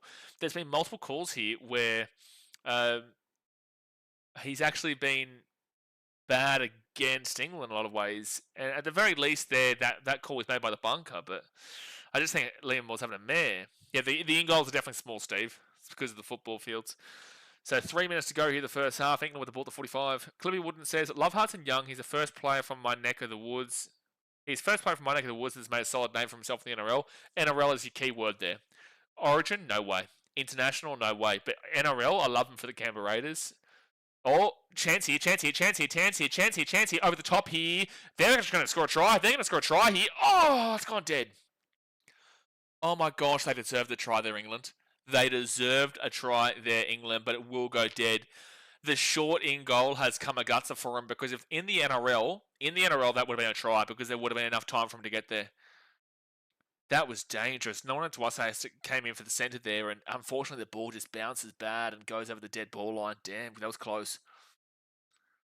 Let's hope the Aussie boys will play better in the second half. Let's hope for a better contest in the second half. Like, this is at least close. At least it's close and exciting, but I would like to see a better contest in the second half. All right, so right-hand side now for Australia, and second tackle at the 45. Hudson Young brings it out. He's going to roll it here to Harry Grant. Harry Grant off to Isaiah. Short ball into the line. Now they're going to be 50 metres out. 50 metres out. Third tackle. And Nathan Cleary, he pushes away from one. He offloads the ball. Paddy Carrigan. Carrigan pushes. He's at the 40. He gets the ball offloaded. Oh, that's a penalty. That's a sin bin. That's a sin bin. He's been held off of the ball. Reece Walsh has been held off in a try-scoring opportunity. I think Australia's going to take the 2, which is actually good respect for England, but I don't understand how that's not a deliberate foul play. And they're going to go for the 2 here, Australia, to make it 8-0. I would have said that should have been a professional foul. I think Reece Walsh is away there, and he's deliberately been held back without the ball. I think that 100% should have been a professional foul. Yun Carl says, watching from Papua New Guinea, go the Aussies. Appreciate you for tuning in from Papua New Guinea. Minute to go here of the first half. There's not 2-point field goals in England. That's not surprising. Australia only recently brought in the 2-point field goals about, 2 years ago now? I'm a Singo boy, but I know Jaden met Hudson when he was 14. He's a lot younger than me. Cleary's face looked bashed up. I think Nathan Cleary has been surprisingly effective in ways that you wouldn't expect him to be surprisingly effective today, which is what surprisingly means, I guess. But I think Nathan Cleary has actually been better than what he'll get credit for. I just don't think attacking-wise Australia have had a good rhythm at all. I think Australia have really struggled attacking-wise. But overall, I do think that Nathan Cleary has been one of the better Aussies. So at the 40 metres or so, Nathan Cleary from right in front, he will slap it over. 8-0 Australia. Okay, let's go through some of these stats here at half time. Let's go through some of these stats here at halftime because it is going to explain a whole hell of a lot here. But guys, hit that thumbs up button. Subscribe if you are new around here, and let's see how these stats are aiming up right now. Because it's not going to be pretty, lads. It's not going to be pretty, so do please prepare for what I'm about to read you through. The score is 8-0 to the Kangaroos. The try scorer was Reece Walsh, and that was controversial. Penalty scored by Nathan Clear, and he also got the conversion. So let's get to these stats. Possession, 53% possession for Australia, 47% possession for the English. Then you go to the time possession, 14 minutes and 17 seconds for Australia, 12 minutes 38 for England. Okay, so that's 26 minutes, that's 26:38. That's about 27 minutes of time possession. You do like to see that. That's a relatively healthy amount of time possession. To compare that to that Papua New Guinea Cook Islands team today at half-time, there was about 20 and a half minutes or 21 minutes of time possession. So basically half of the first half was no ball in play. In this game, there's been about 27 minutes. So you take that, you want to see at least 25 minutes. It's around the 27-minute mark. You go to the completion rate. You need to be seeing at least 80%. 80% is a minimum. 72% for both these teams. England, 72% at 13 from 18. Australia, 72% at 13 from 18. Both teams with the exact same completion rate, the exact same amount of sets, and the exact same amount of completed sets there. So very even completion rate. You go to the runs. Now, Australia have had 14 more runs than England. England have 86 runs for 613 run meters, whilst Australia have 100 runs for 805 run meters. This surprises me because England are behind. If you look at a 10 meters on average per run metric, which is a very solid number, it's not just a normal number, it's a very solid number, but that is what you aim to achieve, 10 meters on average per run. 86, 613, that is 713, 813, that's 250 odd meters behind the 10 meters on average per run. That is not a good metric. That is not good for England. They actually are not making great run meters at all in this game. And in comparison, Australia are at 100 runs for 805 run meters. Now that is 195 run meters behind the 10 meters on average per run they'd be liking to receive. So when you've got 100 runs, you're looking for 1,000 meters at a solid level. When you've got 86 runs, you're looking for 860 run meters. England are at 613, well behind it, and Australia at 805, which is also well behind it. But Australia are actually doing better in the run meter department in comparison because they're 195 behind, whilst in comparison England are 250 behind. So Australia are winning the run meter department, which I'm surprised by. Then you go to the post-contact meters of 256 for Australia, 185 here for the English. 14 separate runs. You're probably giving England about 30 meters post-contact, maybe 40. They're still behind them, so they would be at roughly 215 to 225, which is still, 30 odd behind where Australia is currently at.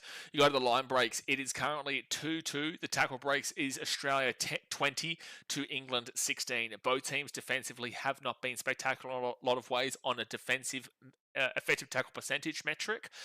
16 missed tackles from Australia, 20 missed tackles there from 20 from the English. But we'll get into the defensive ratings in a second.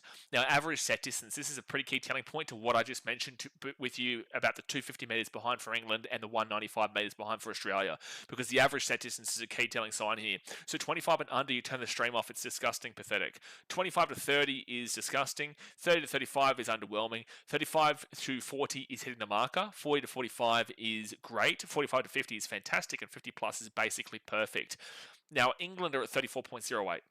So they're not hitting the marker of 35. They're not even hitting the flatline marker. They're at the high end of underwhelming. That is really disappointing. You have to, at very minimum, hit 35 metres. They are at 34.08. That is poor stuff from England. But Australia, they're at 44.77. So, realistically speaking, that's a great category. They're actually getting a lot of meters on their average set. 44.77 meters per set is actually some pretty phenomenal stuff. So, that's high end. That's getting super close to fantastic category. So, Australia are currently beating out England by a whole 10 meters on average per set. So on the eye test, this game has been absolute dribble, and Australia have looked really poor, and England have looked really poor. But statistically speaking, Australia are up by 10 metres on average set distance, which is telling you why they're still up right now, regardless of how controversial it may be. Now, average play the ball speed. Wow, Australia has been slow, dude. So anything under 3.19 is 3.29 and below is extremely fast. 3.3 to 3.39 is fast. 3.4 to 3.59 is average. 3.6 to 3.79 is slow, and then 3.8 and above is extremely slow. Now, England are at 3.42 seconds, which is in the lower average category. So they're getting close to fast, but it's still extremely average at 3.42. Australia, they're at 4.01. That is ridiculous. Is this because England are holding them down in the ruck that's not being called? Or is this because Australia just aren't having the energy to pick themselves up quick enough? 4.01 seconds is one of the slowest play the ball speeds you are ever going to see. That is ridiculous for this level of footy. So it's either showing, you can go two ways here. You can tell me that it's England and that they're holding the play the ball, they're holding them down the tackle, which should be penalised, which is not being penalised, and then I lay the blame with Liam Moore. If it's not that, and you're saying that the play the ball has been fine, officiating wise, well then guess what? It's the energy and the care factor from Australia. Because 4.01 seconds at this level, that is ridiculously slow. That is out of control slow. So it really does come down to those two factors. Which one are you going with? There's no in the middle there. 4.01 seconds is 0.60 seconds, nearly a full second behind what England are doing. So, food for thought. Offloads, 6 for Australia, 5 for the English, and then we go to the forced dropouts of 1-0 England. Kick defusal is 75% for England, 100% for Australia. We move down into the defence, and both teams defending at a very similar rate, which isn't surprising. So 85% and below is really bad, disgusting. 85% to 88% is underwhelming. 88% to 90% is hitting the marker, and then 90% and above is basically perfect. So 87.5% for England is close enough to the marker, but it's still not quite. It's still in the underwhelming category. 189 tackles made for 20 missed tackles and 7 ineffective tackles. Now, 20 missed tackles is 3 more than the highest of the averages. So 15 to 17 is the average for missed tackles in a first half. In Australia is the number. 20 missed tackles is 3 extra on the high end. And then you've got the ineffective tackles of 7 for England. Now the average is 6-7, so they're bang smack on the average of 6 to 7. So ineffective tackles is normal. Missed tackles is high by 3. But overall, this isn't a horrific number considering the 189 tackles they've made, which is about 40 more than what Australia have. Australia have an 87.28% effective tackle percentage. Now, they've actually got less missed tackles and less ineffective tackles, but it's quite interesting that they are lower on the effective tackle percentage at 87.28% to the 87.5% of England. And that's because they've made a far significantly less amount of tackles. 151 tackles is 38 less than what England have. 16 missed tackles is bang smack in the middle of that average of 15 to 17 missed tackles. And then ineffective tackles is 6-7, so on the lower end of the average of the 6-7 ineffective tackles average. So 22 bad tackles here for Australia in the first half, 27 bad tackles for England in the first half, but yet Australia have a worse effective tackle percentage because they've made 38 less tackles. So Australia, they're very similar. They're both defending at a very similar rate. That I need to clarify, that is an individual statistic. That is not a collective team statistic. That is an individual statistic, so do keep that in mind. Thailand says the slowing of the ruck is absolutely crazy in the game. There you go. There's your answer. Then you go to the negative play. 6 errors to England, 7 errors to Australia. What the fuck is this for an international game?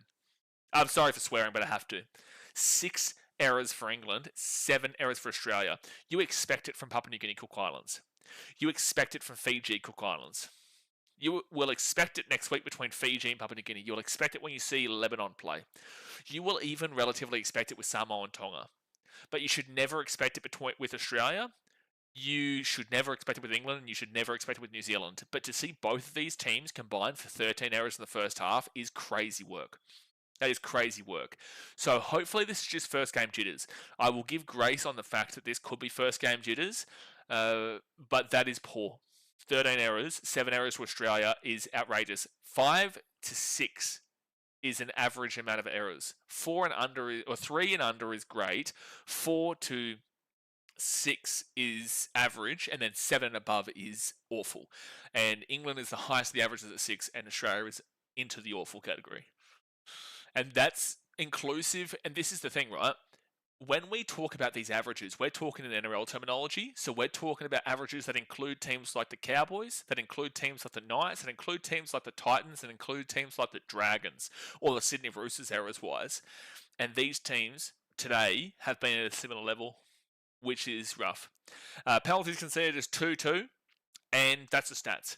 So what I read from this is that this game is still on. England can still win, but I doubt it on the basis that their run meters aren't linking up with the eye test. I thought they had a lot more run meters than what they've actually got. They are 250 odd behind the run meters of the 10 meters in average per run that you look for, whilst Australia, they're 195 behind, but they are also averaging 10 meters more per set. The only issue is the play the ball speed, which is either coming down to the lack of Liam Moore being a referee, because he's been poor today across the board, more so against England in my opinion, because Australia I don't believe should have had that first try, and I am Australian, but I'll be honest with you and tell you that that was a forward pass. So I think Liam Moore hasn't controlled this game today, so I will lean more so with the fact that England is slowing the play the ball down and slowing the ruck down. But both teams are defending similarly, and both teams are making a lot of errors. So, look, disappointing first half, but still a whole second half here to go. Hopefully, it really improves quality-wise, and, we just got to hope for the best and hope the early game jitters are over, and now we move into the quality stuff. But, guys, hit that thumbs up button, subscribe, and let's get back into the chat. Oh, I forgot to put this on charge. Why is this? Hold on one second here, ladies and gentlemen. Give me 1 second. And don't forget, we'll be live for Samoa versus Tonga tomorrow. So we'll be live and the internet will be flowing and that'll be my last time in Singapore as well, so it should be fine. Should be fine here. I'll be back in Fiji next week where the internet will be smooth. Duraz says, do you think Kevy has fault for the way Oz have played or Harsh and it's their first game together? The thing is that when it comes to the international game, mate, all these players are going to be difficult to find the connection, which is what we found with Reece Walsh, which I found and I outlined this as a problem before the game started. There's too many chefs in the kitchen. So whilst Reece Walsh, Nathan Cleary, Cameron Munster and Harry Grant is one of the most electric spines I've ever seen on paper, the game isn't played on paper, and Reece Walsh has tried to take control of the game, and when you've got so many chefs in the kitchen, unfortunately that's not the play. And Reece Walsh needs to know when to pick his moment and know when to stand back, and he doesn't do that. He doesn't know how to stand back. So for mine, this might be just the first game. So I feel like if they can still find a way just to hold out this game and win, I do feel like they'll be better for it next week and the week after, and I'd be pretty confident in a 3-0 sweep. But they need to get through this game here first, and considering the amount of errors they had, and considering this is England at Wembley, and how poor Australia did play overall, they still have dominated a lot of the statistics in comparison, despite on the eye test looking awful. Justin Perry says the Australian tribe was a forward. I would say yes. I would say 100%.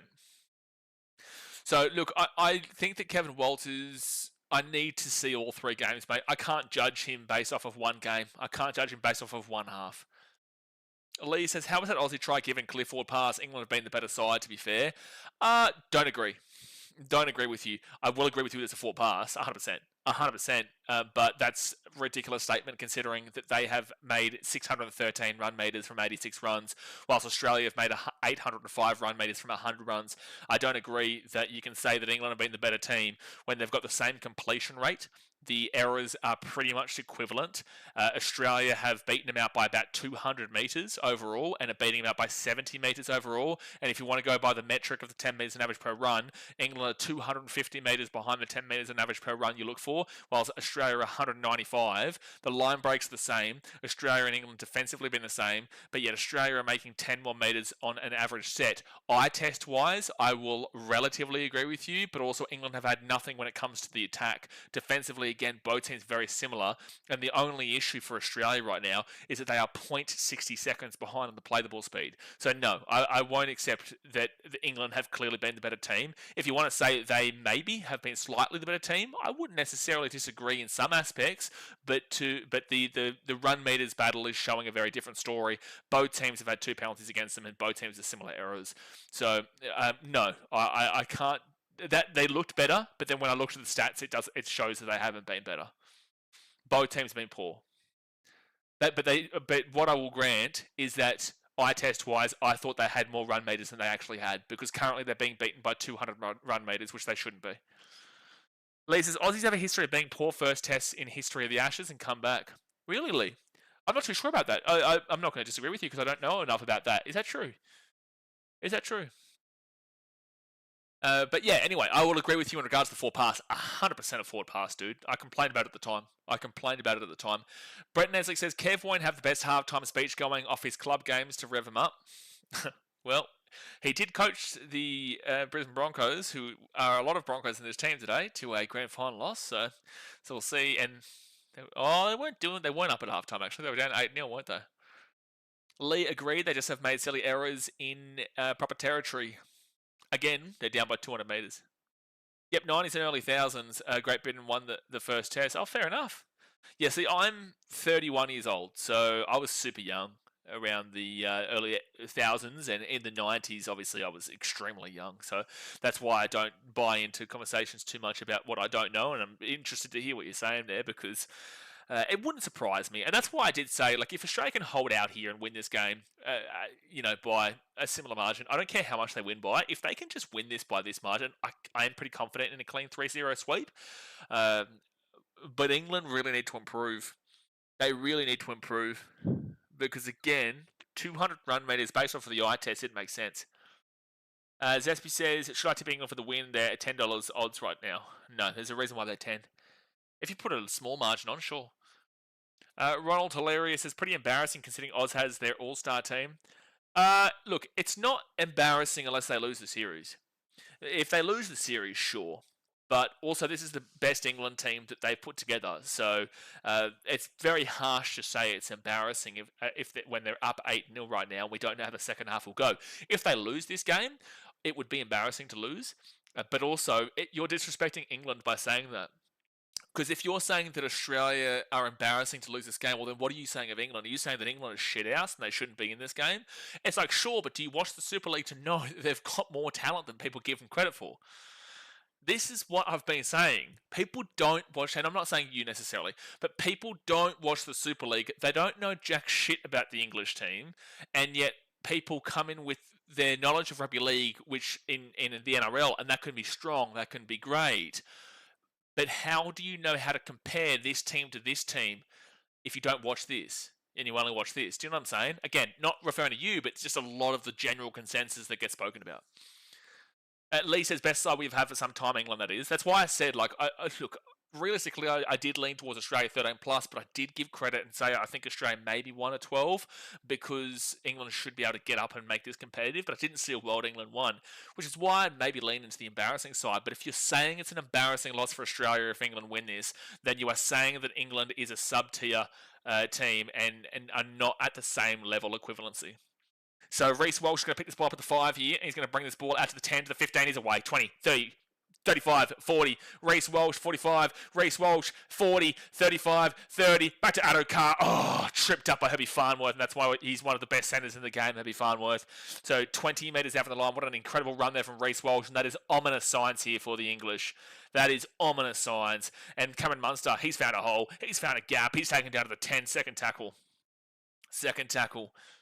10 metres out, they go to the left-hand side. Harry Grant gives it off to Lindsay Collins, and Collins is going to be 4 metres away from the line. I'll speak about it in a second, Buckaroo. Just give me one moment here, because this is not the same as the Pacific Championships. So third tackle, Harry Grant gives it across now to Hudson Young. Hudson Young back to Harry Grant. Harry Grant back to Hudson Young. Hudson Young. Held up. Good work, England. Good hold up there from England. I'm about a minute 30 behind, am I? All right. Well, okay. Well, give me a moment. So Australia are now 15 metres out here from the line. Again, bro, like my live stream of the game is pretty poor. Okay, so fourth tackle for Australia, 5 metres out from the line. Harry Grant, he'll give it across here to Nathan Cleary. Cleary is going to kick this ball across, up in the air, and that is a knock on Australia. Who is this a knock on Australia? Yeah, it's going to be England ball at 10. Also, I will suggest if I am super behind, also try refresh your stream. Just refresh me, because maybe it might be also that from like stoppages and whatnot. I'm at 43.38, 43.39, 43.40 now. But again, because this Singapore internet is a bit struggling, I can't wait to be back on internet next week. Bakura Tuatika says, I'm confused on how the pool works. What's the difference between Pacific Cup and Pacific Bowl? So Pacific Cup is Australia. Pacific Cup is New Zealand, Samoa, and Tonga. Pacific Bowl is Papua New Guinea, Cook Islands, and Fiji. And there's 3 games. Last week we saw Fiji, Cook Islands. This week we saw Cook Islands, Papua New Guinea. Next week we see Fiji, Papua New Guinea.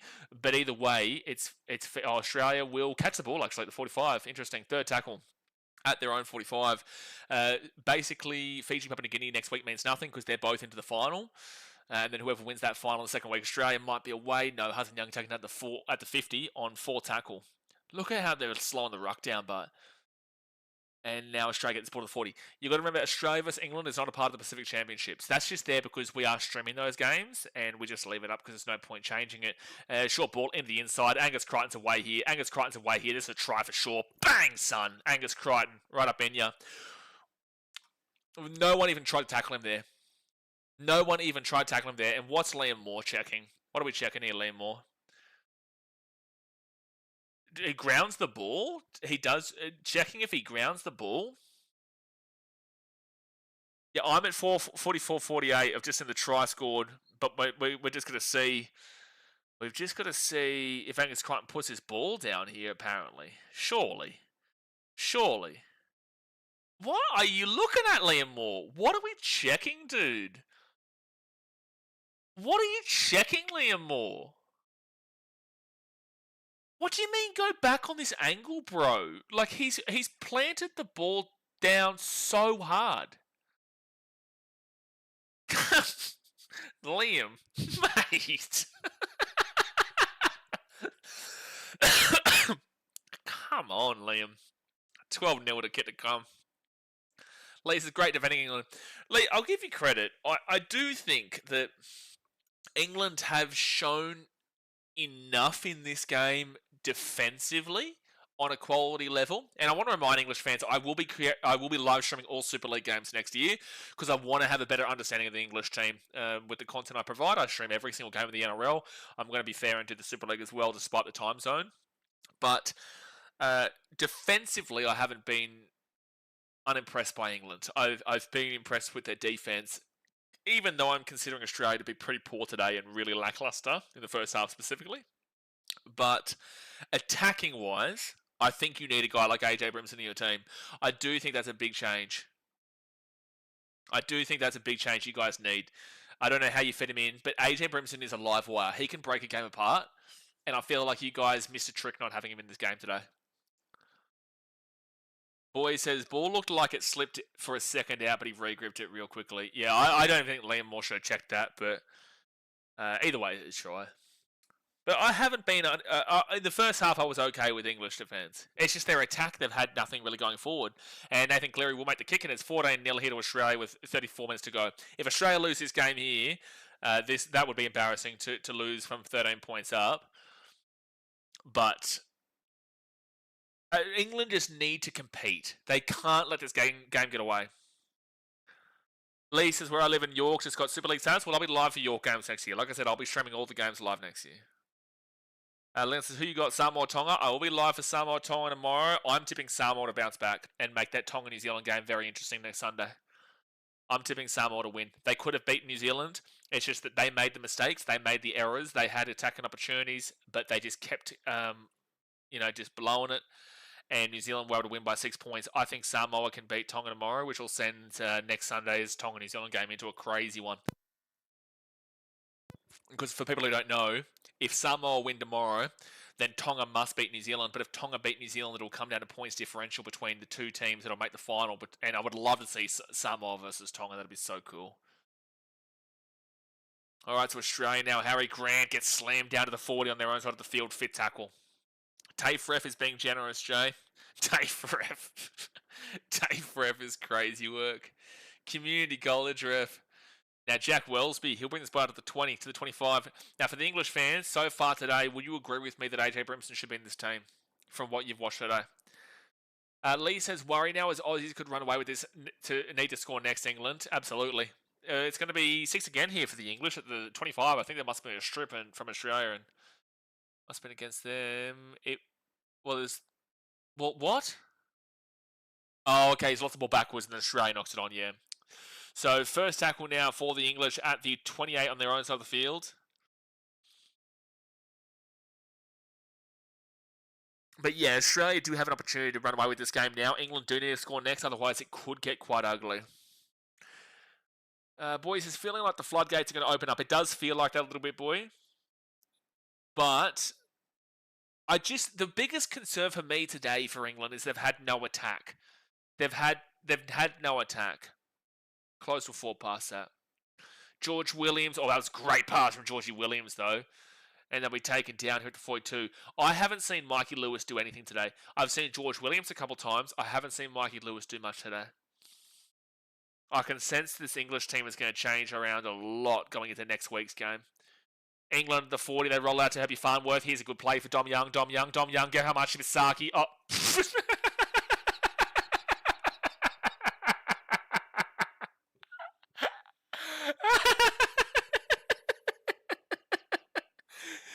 Dom Young is something, man. Dom Young is...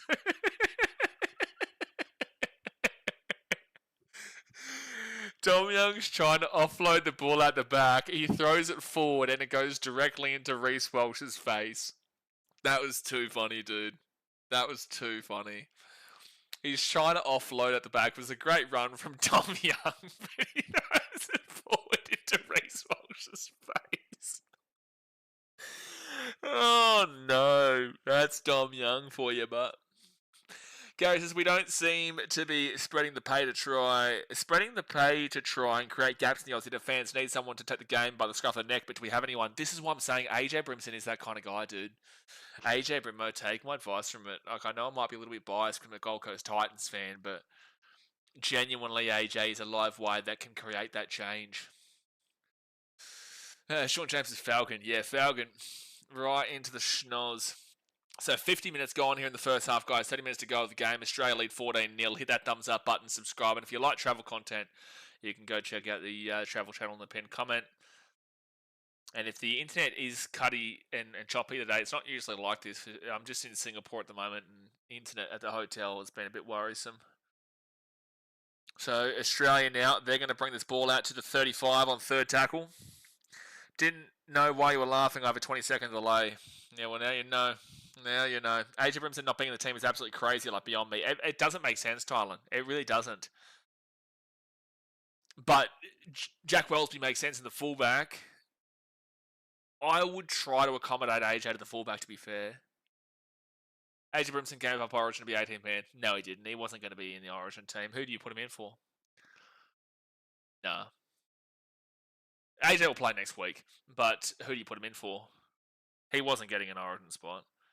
Australia kick it up here. Jack Wellesby taken out of the 20. Atmosphere not great either. Everton will be better Northern crowd. Absolutely, Lee. Obviously not it's a decent crowd at Wembley, but not a packed out crowd. You can see that whole empty top tier. I know Southern England isn't really into the rugby league in comparison to the northern parts. So yeah, Everton Stadium will be awesome and Headingley and whatnot. And England on second tackle get this ball to the 35. No, I just mean if Walsh and Pong are injured. Well, they probably select Jai Gray because AJ Brimson is now a 40-20 attempt here for the English, and that is that a 40-20? Bang! That's huge. That is huge. That is huge. Number 14 here for the English. Who is that? Number 14, Jez Litton. Jez Litton, huge kick there for the English. That's going to get them on the attack. We love to see that. We love to see that. This is a training game for Aussie boys. Now do the English lads believe they can compete? Well, that's a good 40-20 that could get them back into this game. 15 metres out. Now let's see their attack, which has been their most disappointing part of their game so far. England go to the right-hand side on first tackle. Chance here. Happy Farnworth. Farnworth 8 metres away from the line. Second tackle. Second tackle. Farnworth back to Wellesby. Wellesby gets this ball across. And really average run there from their number 16 for England. Third tackle now, 10 metres out. Not much happening right now. George Williams knocks the ball on. And Reece Walsh is away. And Reece Walsh is away. And Reece Walsh is away. The 30. And taken down to the 40. Oh, no, he hasn't injured himself, has he? What's happened here? Did he submit or is he injured here? I think he's hurt himself. God bless him, man. That kind of sums up England's day, lads, attacking-wise. George Williams, second tackle, 8 metres out, knocks the ball on. Sean says you have to get portable Skylink, mate, no matter where you ever go. Then, yeah, I agree. Yeah, I do agree with you, mate. Second tackle now at the 40. We have Skylink in Fiji. Gary says, should have played this game at Old Trafford or a big Northern Stadium. That's where the passionate fans are. So next week, Gary, it's at Everton Stadium, and then it will be at Headingley. So, bit different. Out to the left. And Australia, 4 tackle, Munster. They were on defence a few moments ago, and now they're on attack 23 metres out. I get a little bit nervous this is about to blow up. I think the floodgates may open. Munster kicks his ball off the top here for himself. Chip and chase. It's going to be a dropout. Dropout. The laying in the ruck on Munster is disgraceful. It's pretty dramatic, Brenton. It is. It's pretty dramatic. And that's why you're seeing the slow play the ball. That is why you're seeing as slow a play the ball as you are. 4.01 seconds is not good enough. I think the second half, it's changed, though. The play the ball speed in the second half for Australia is actually, wow. It's not 4.01 seconds, it's 4.1 seconds. That is insane. That's not going to go 10. Oh, it will, actually. England actually got that ball from the bounce. Wow, Dom Yum actually got that. That's very lucky for England. So first tackle for English at the 13. Australia's play the ball speed is 4.1 seconds. You cannot tell me that Liam Moore has controlled that ruck. No chance. 4.1 seconds is not cricket. Heavy Farmworth, yeah, have a bit of a crack, son. A little bit of a biffo. Someone throw an uppercut, you cats. Someone throw an uppercut. Come on. Come on, son. Punch on. It would make the game a game. Exactly right. Yeah, you're going to really hope that England don't get penalised for stuff like this. Could have settled out a bit. What is Heavy Farmworth actually complaining about there? Maybe that Munster's grabbing him like around the neck area, but there's nothing really wrong with what Munster did there. Someone throw an uppercut, you cats. Come on. Throw an uppercut. 4.1 is double to what we're used to or close enough. Well, again, extremely fast is 3.29 and below. Fast is 3.3 to 3.39. Average is 3.4 to 3.59. Slow is 3.6 to 3.79. Extremely slow is 3.8 and above. Well, I don't know what to say for 4.1. I don't even know how to describe that. Like, that's worse than extremely slow. To have streakers in England. Yeah, right now it's their team. Fifth tackle now for the English, and they're going to be at the 40. 4.1 seconds is insane. Alexander's saying the exact same thing. Greg Alexander is saying the exact same thing as what I'm saying right now. Addo Carr is going to get this ball here to the 30. Okay, let's count it. 1, 2, 3, 4, 5. Crazy, dude. 1, 2, 3, 4. Just crazy. 1, 2, 3, 4, 5. Bro, this set is insane. It's insane in regards to the play the ball speed. And now Stag's going to get this ball here to the 40 on third tackle. Gets the offload away. Great run here from Australia. They're going to be 30 metres away from the line now, fourth tackle. Jay, we can only hope not. Gary says, to be honest, we have to stop oil twats stopping games now. Yeah, I didn't know about all that. Muppets. Out of the left, Reece Walsh gives it off to Shibasaki, and Shibasaki's fifth tackle here at the 10. Don't concede here, England, otherwise this will get ugly. Dearden comes off of Collins, and that's a worrying thing. Oh, wow, that's a bin. That's a bin. He's not square. Well, that's a bin. Well, that's a bin. If he's not square, that's a deliberate foul play. That is a bin, referee. What? What? That was... Oh, Australia's going to score anyway. Nathan Cleary, no, it's going to be a knock-on. Liam Moore, how is that not a bin? How is that not a penalty? He has taken Addo Carr, not square, and he was 5 metres away from scoring a try. How is he not called that as a bin? At least is Australia really showing it now. Yeah, great tackle here from, I think, Jack Wellsby there on Nathan Cleary. Otherwise, that would have been a try. But I don't understand how Liam Moore hasn't called that as a sin bin. It was a deliberate foul play. But England will get the ball here 10 metres out from the line, from their own line. All right. I was hoping for a better game, man. I won't lie to you. I was hoping for a better one. I thought Cook Islands versus Papua New Guinea gave a little bit more. Clippy Wooden says, mainly in cricket, it's almost a sacred act that they have signs up reminding people of the $5,500 and a ban if it hasn't increased. Yeah, a ban is always going to be the case. But with all these content creators nowadays who like these prank channels and whatnot, it's kind of worth it for them on the publicity standing point. Like $5,500 and a ban for someone who doesn't watch the sport and is a content creator, it's not much. And you sacrifice going to games that you don't watch anyway for mass publicity. If you can get yourself seen on TV, or if you can at least get yourself as a, as a hype thing on social media from people taking photos and whatnot, doing a funnier thing. Same, I was expecting England to go for it 2006, last time we beat the Aussies in 80 minutes, yeah. 2006? So that would have been against what? Daz Lockyer? Not Jonathan Thurston yet? Now Australia is going to be second tackle here at the 30. Who would that have been? That would have been a bit of Shane Webke, a bit of Gordy Tallis, 2006. So Australia now at the 40. And they go out to the left. And now they're going to be at the 50. Reuben Cotter back here to Harry Grant. They go out to the left. Good space, good space, good space, good space. Addo Carr knock on. Addo Carr knock on. Gee whiz, that was poor. All right, I was a little bit behind. So England are going to have the ball here at the 35 and now at the 43 on first tackle. Tri Nations in Australia. Yeah, Fox drops another sitter. That wasn't great. He's not had a fantastic one in that level. Second tackle here for the English, and they're going to be at the 50. 60 minutes gone here, 20 minutes to go of the game, guys. Hit that like button and subscribe, and don't forget, tomorrow will be live for Samoa versus Tonga. Second tackle here for England. No, it's going to be 6 again. Okay, England, let's see something. Let's see something now. 25 metres out, please. First tackle. Please show us something. Now to the right, and they're going to be 25 metres away on second tackle.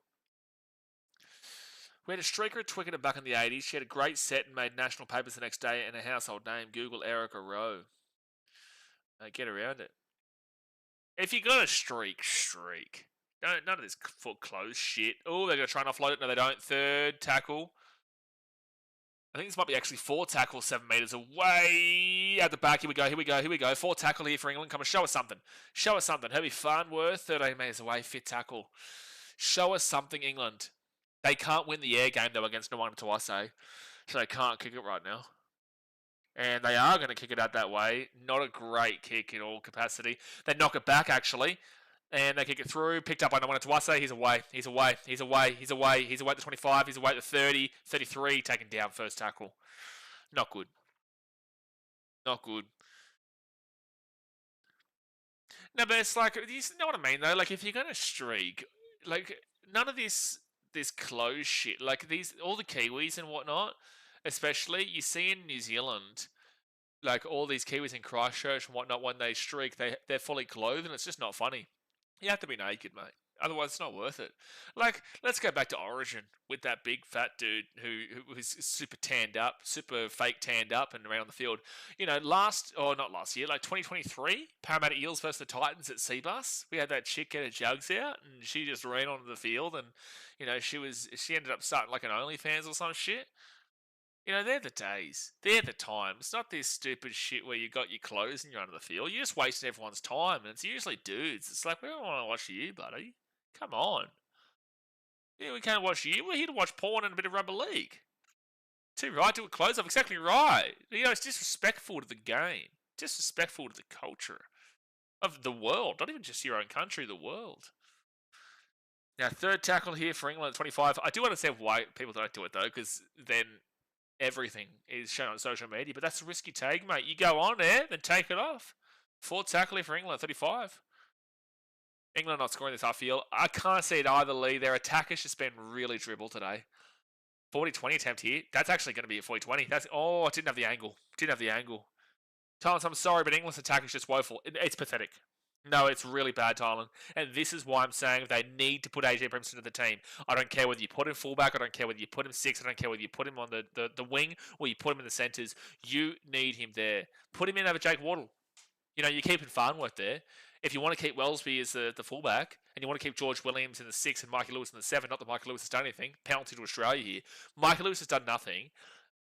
Could you make the argument, English fans, can George Williams be shifted into the 7? Would you shift him into the 7 to put Jack Wellesby into the 6 to put AJ Brimson into the fullback? Or would you take out Jake Wardle and put AJ Brimson straight into that centre? Or would you put him onto potentially for the wing? I think Tom Johnstone has been pretty good today, for the most part. 60,000 people have turned up today. That's actually really impressive, by the way. Brenton says, I'd like to see Moses start next game if we win this one. I want to see Nathan Cleary and Mitchell Moses. I know everyone's going to say there's going to be Mitchell Moses and Munster. Tina Fatul Malawi comes on for Ruben Cotter, by the way. I know they're going to suggest Moses for Cleary, but I would love to see Nathan Cleary and Mitchell Moses, and that would be a great precursor into State of Origin next year for New South Wales. But I don't think Cleary's had a bad game today. Third tackle now at the 28, especially defensively. Lisa, we beat Samoa and Tonga, hence why I was feeling a bit confident for this first test. Sure, but also Tonga and Samoa haven't beaten Australia. Tonga beat Australia in 2018 in an international friendly that Australians didn't care about, but Tongas did. But, one second here, left-hand side, Munster back onto the inside, try time, Angus Crichton. Bushka. 18-0 the kit to come. Where's the I told you so man from before? Hey? Got a bit quiet. 18-0 Australia with 16 minutes to go here the game. This makes sense though, lads. Even the English fans can understand it. I do think the first try was a forward pass, but either way, England haven't been good enough attacking once today. Clippy Wooden says we should hire Andrew Simons as security who would have streakers at bay with ease. I'm actually pretty keen to stream some Ashes games. The Ashes cricket. Bit of a shit fest. Yeah, a little bit of a shit fest here, Jay. But this is what happens. Samoa Tonga tomorrow won't be a shit fest. That'll be a belter of a game. Samoa Tonga is going to be a belter tomorrow. Lee says, oh dear, same old bloody story sub, by the way. Appreciate you, Lee. Now, we live stream every single NRL game, plus all the international games, whether it be Pacific Cup, Pacific Bowl, and now the international series here between England and Australia. We will be doing the Australia versus England Ashes cricket series every single day. We'll be live the entire time. But I am going to be creating Super League content next year, which I have never done before. So, because I need to broaden my horizons in regards to the domestic league over there in England, because it is the only other reputable league in the world. I would love to create content around America, but America is not anywhere near developed enough league-wise. As you know, Blaze, the wife and I are coming over to Oz for a month in December to visit our youngest. I want to buy a retro NRL shirt, and I do like the Broncos shirt from the 90s. I'm timing you out for a minute, Gary. How dare you come to my channel and suggest buying Broncos jerseys and then ask my advice? Buy a Gold Coast Titans 2007 jersey or get a Gold Coast damn well Chargers jersey. How dare you suggest Brisbane Broncos? Gary, do better. Do better, Gary. Do better. So 20-0 to Australia here. You can come back in 1 minute. Causa says, go Aussies, but if Brimo was playing, go Brimo, not England, just AJ. Yeah, look, I think AJ will definitely get a spot next week. He has to. He would have been the live wire that wouldn't have won them the game, but would have been more competitive with them attacking-wise. Their attack has been awful today. And I'll speak about it on Instagram. I'll do up a post on Instagram talking about talking about how bad this English attack has been. But Australia hasn't been impressive. In the first half, they were awful. Second half, Australia's been a lot better. Guys, buy the Manly 97 retro jersey. Don't mind it, Brenton, but that's a... Oh, you're an idiot. Now I realise what you're doing. There's going to be a mistake here from Australia. They might challenge this, though. Sean Gray says, who else needs Marky Mark for their multi? Not looking good. Not looking great, but Sean, I'll tell you they're going to challenge this. The reason why it's not going to come off for you is because referees don't have the balls. And this goes for Ashley Klein. This goes for Liam Moore. This goes for all referees. None of them have the cojones. They don't have the balls to call the escort that you see every single time on guys like Xavier Coates and Mark Nawanatuwase. We've seen it multiple times here today. We saw it all back end of the season with Xavier Coates from Katoni Stags. Like, these referees don't call the escort. You are clearly seeing it. Like, challenge inconclusive is hilarious, by the way. Corey says that he would have brought Spark to England. Hopefully gets the spot next one. He'll definitely. I don't know whether he goes centre for Jake Wardle or he goes onto the wing.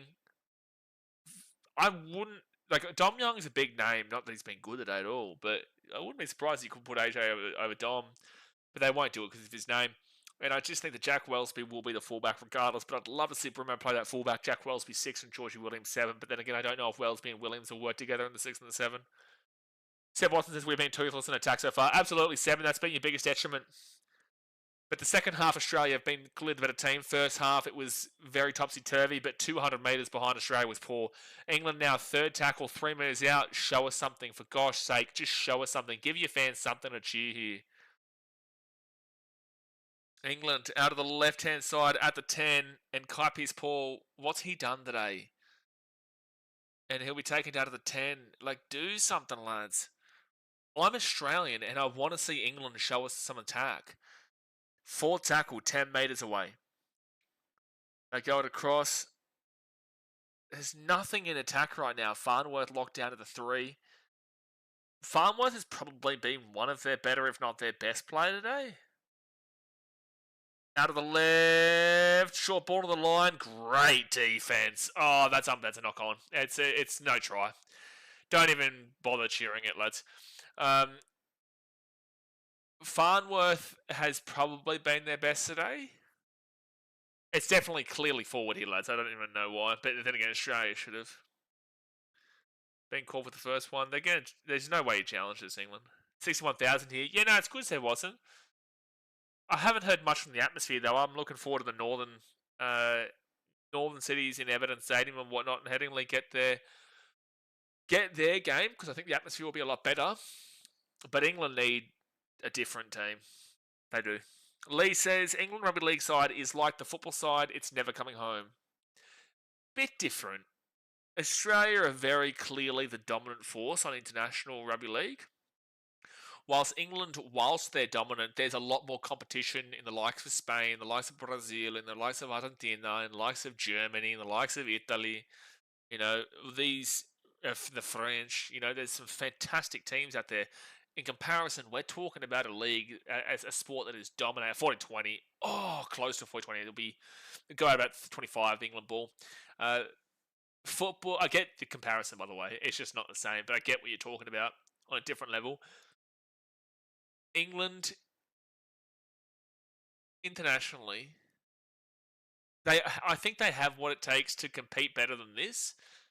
This has just been a really poor showing, and I think the coach has done wrong. I really do. I really do. So England are going to be with the ball at the 30. 70 minutes gone here in the game. 10 minutes to go of the game. Hit that like button and subscribe if you're new around here. Heard Titans are playing round 1 North Korea 2027. Yeah. 2027 North Korea. 2028 Tajikistan. 2029 Antarctica. England now to the right-hand side. Here's a chance. He'll be Farnworth. Oh, that's forward. Yep. And Australia will get the ball here at 30. Well, if Crichton knocked on at the end of that, well, then England definitely knocked on first. 10 minutes left. 2 late sippers earlier who live over here. Plenty have shown up for you lot. 2 late sippers earlier who live over here. Plenty have shown up for you lot. I don't know what you mean. I think over here, very realistic about the result of the game. There's a lot of Aussies here was talking to. Yeah, fair. Clippy Wooden says, why the time changed, do you know? What are you talking about? Australia to the left-hand side. Here we go. This is a try. Australia, Reece Walsh, bing, bang, slap. 24-0 with the kick to come. Beautiful. 24-0 with the kick to come, Australia. 8 minutes to go here. Reece Walsh has been so 50-50 today, but he's also been great. Like that 50 where he's great is awesome. That 50 where he's bad is awful. But when he's great, he's great. And that's a try for Reece Walsh. 24-0 kick to come. Sean Gray says it was always midnight this time. It's being held in France. Wait, what are we talking about here, Sean? What are we talking about here? Up the toilet water, boy. Yeah, latte. Oh, a couple of Sydney Roosters fans, Seb. Over there. Fair enough. A couple of latte sippers. Brent Nesbitt says North Korea. That should be a blast. Yeah. Peter Flanders has said we're going international on the NRL for round 1 of 2027. So we've got 2 Vegas games, 1 North Korean game, a couple of Antarctican games, and I believe we're playing a game on the moon. Yeah, I believe it will be the Brisbane Broncos taking on the Melbourne Storm on the moon. Can't stand Walsh's personality is horrible. I did feel for him a lot more as a human when he won that grand final. I get where you're coming from, but I do feel like he worked so hard for that grand final when he was so incredible, and you could see the emotion in his face, like he'd given it his all.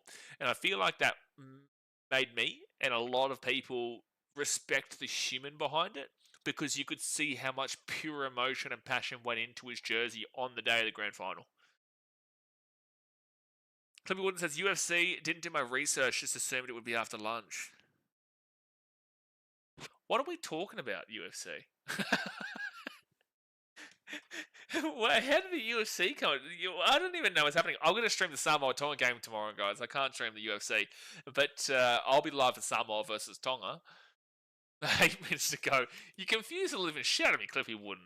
I don't understand. UFC's in Abu Dhabi tonight. Fair enough.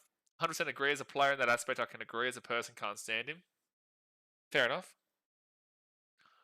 So Nathan Cleary, 7 minutes and 40 to go. He will smack it in. 26-0. Agree, said Watson. We've been speaking about this pretty heavily. They should have picked Remo for me. Wellesby to the halves with Herbie. Shame Victor is banned. Might have helped. I don't think Radley would have done too much. But Brimo for me. Wellesby into the halves. Okay, well, so you're saying Brimo to the fullback into the halves with Herbie. Where I'm confused here is you've said Brimo for me. So I'm assuming you're saying fullback, Wellesby into the halves. But then what's with Herbie mean? Or are you saying Brimo with Herbie for the centres? But then if you're saying Jack Wellesby to the halves, then who's going fullback if Brimo's to the centres? Or are you saying Farnworth to the fullback?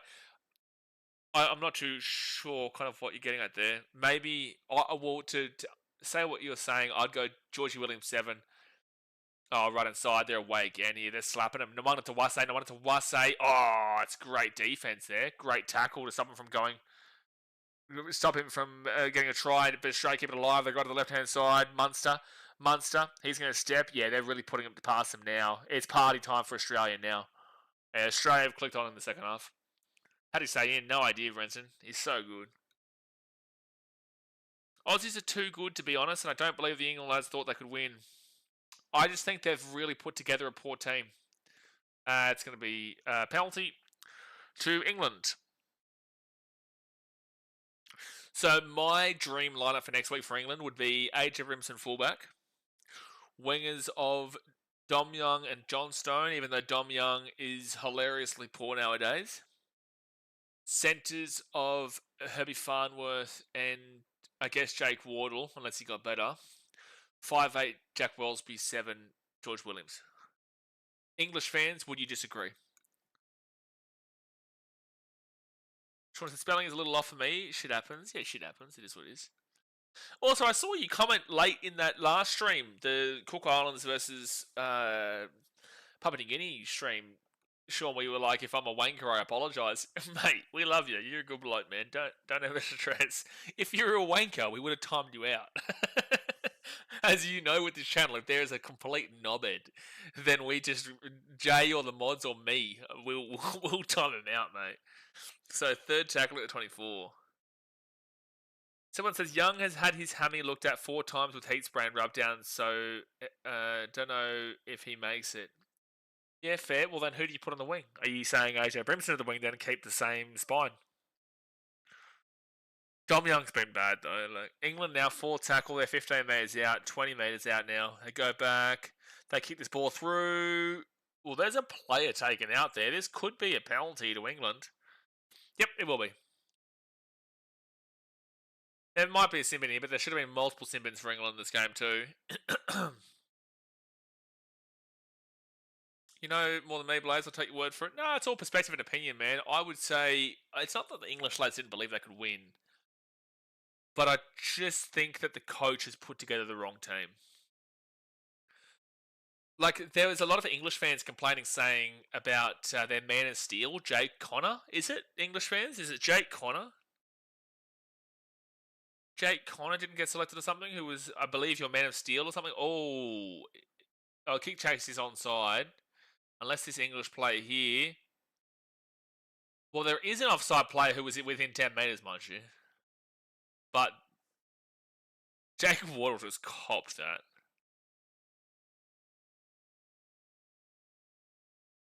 Clear. Oh, it's Nathan Cleary. Oh, this is a bin. Oh, this is 100% a bin for Nathan Cleary. Well, you have to score here, England. You're going to lose the game, but you have to score here, surely.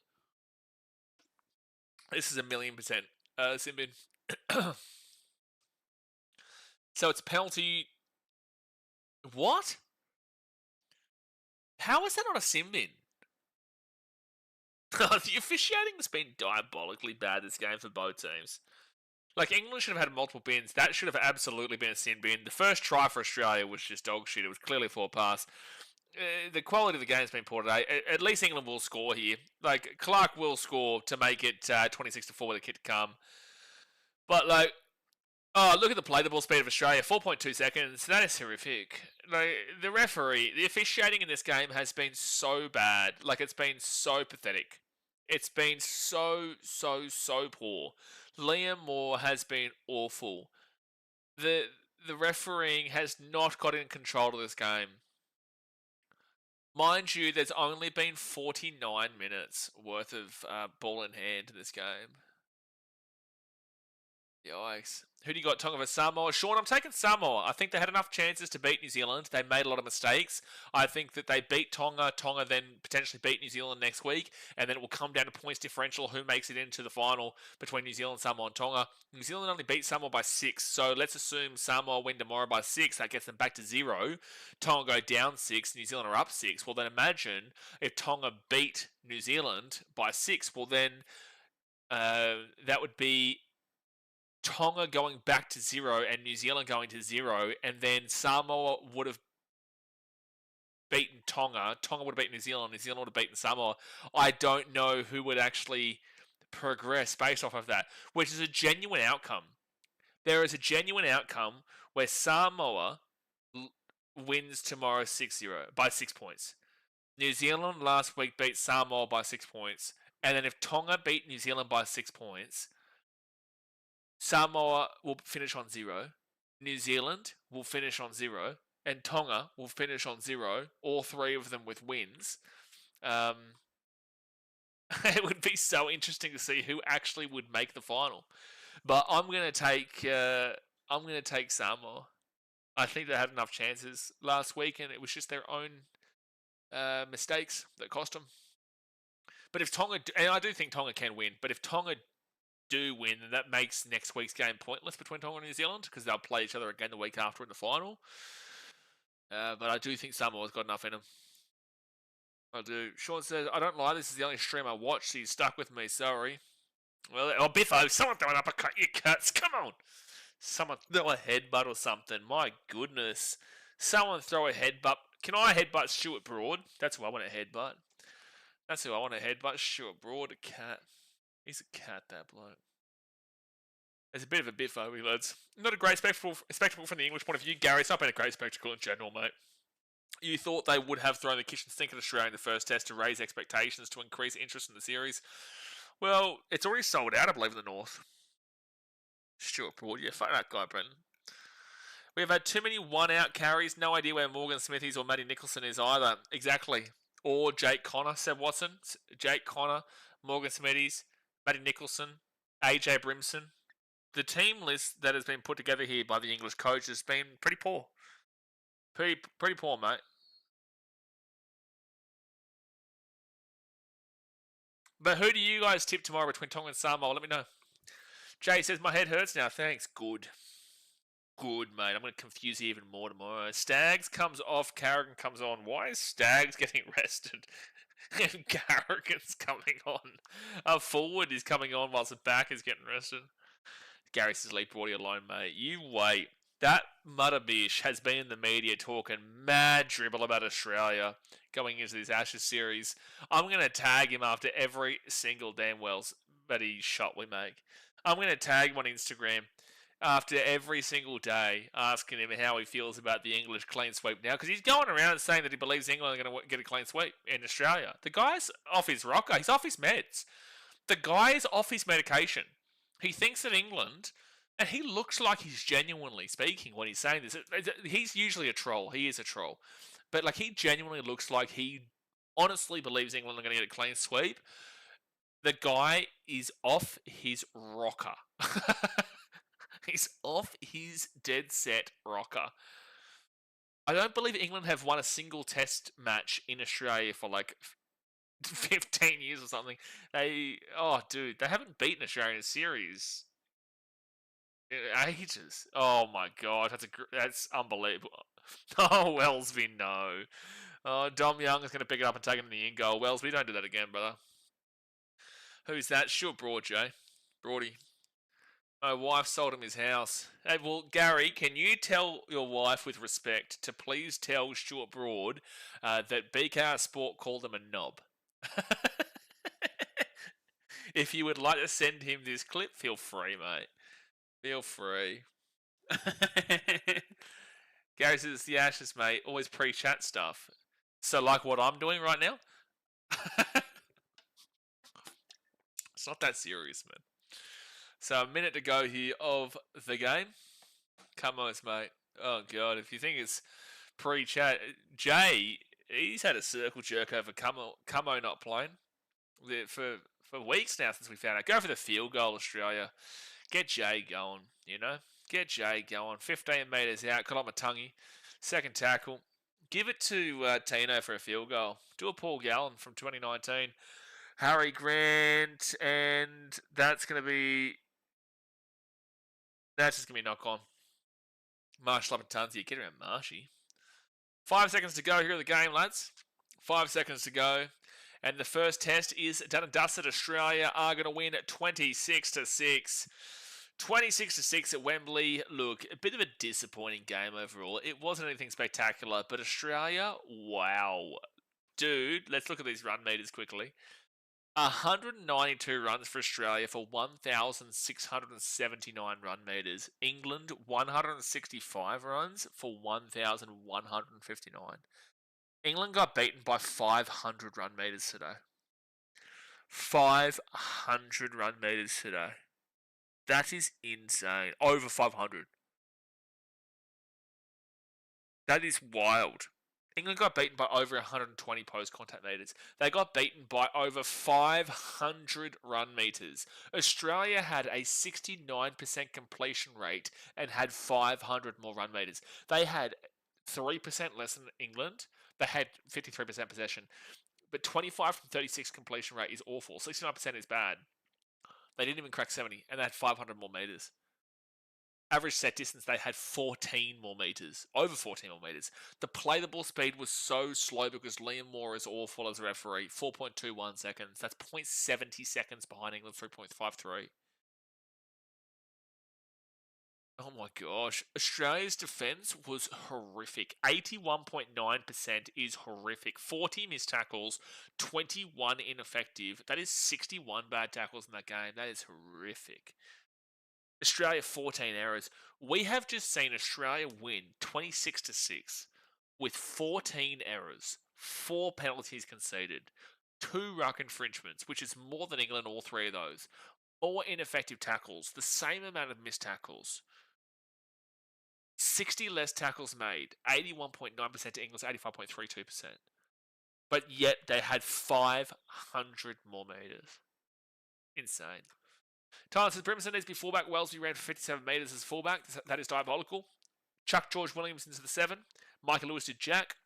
Chuck Jack Wellesby into the 6. I get it. Put AJ Brimson into the fullback. And if you don't do that, chuck him in the centres. Simple as that. Sean says, pull his bottom lip over his head in English style. Jeez. Gary says, Blaze, always a pleasure, mate. Thanks for the stream again. See you next week. Watch Nathaniel Wood in the UFC prelims. It's on very soon. I'm off to bed, mate, to be completely honest with you, because I've got a big day tomorrow, but I've also got Samoa versus Tonga to stream, so we will see you guys tomorrow for Samoa versus Tonga. I appreciate you for tuning in as per usual. It's been a big night here, and looking forward to the rest of this 3-game series playing out, but I do need to see a lot better from England going into the future. But Australia, they did what they needed to do and were really poor, but yet they still won by 20. So guys, hit that thumbs up button, subscribe, go check out BKRtravel in the pinned comment. New video out over there tomorrow, and I will see you guys tomorrow for Samoa versus Tonga. Thanks for watching.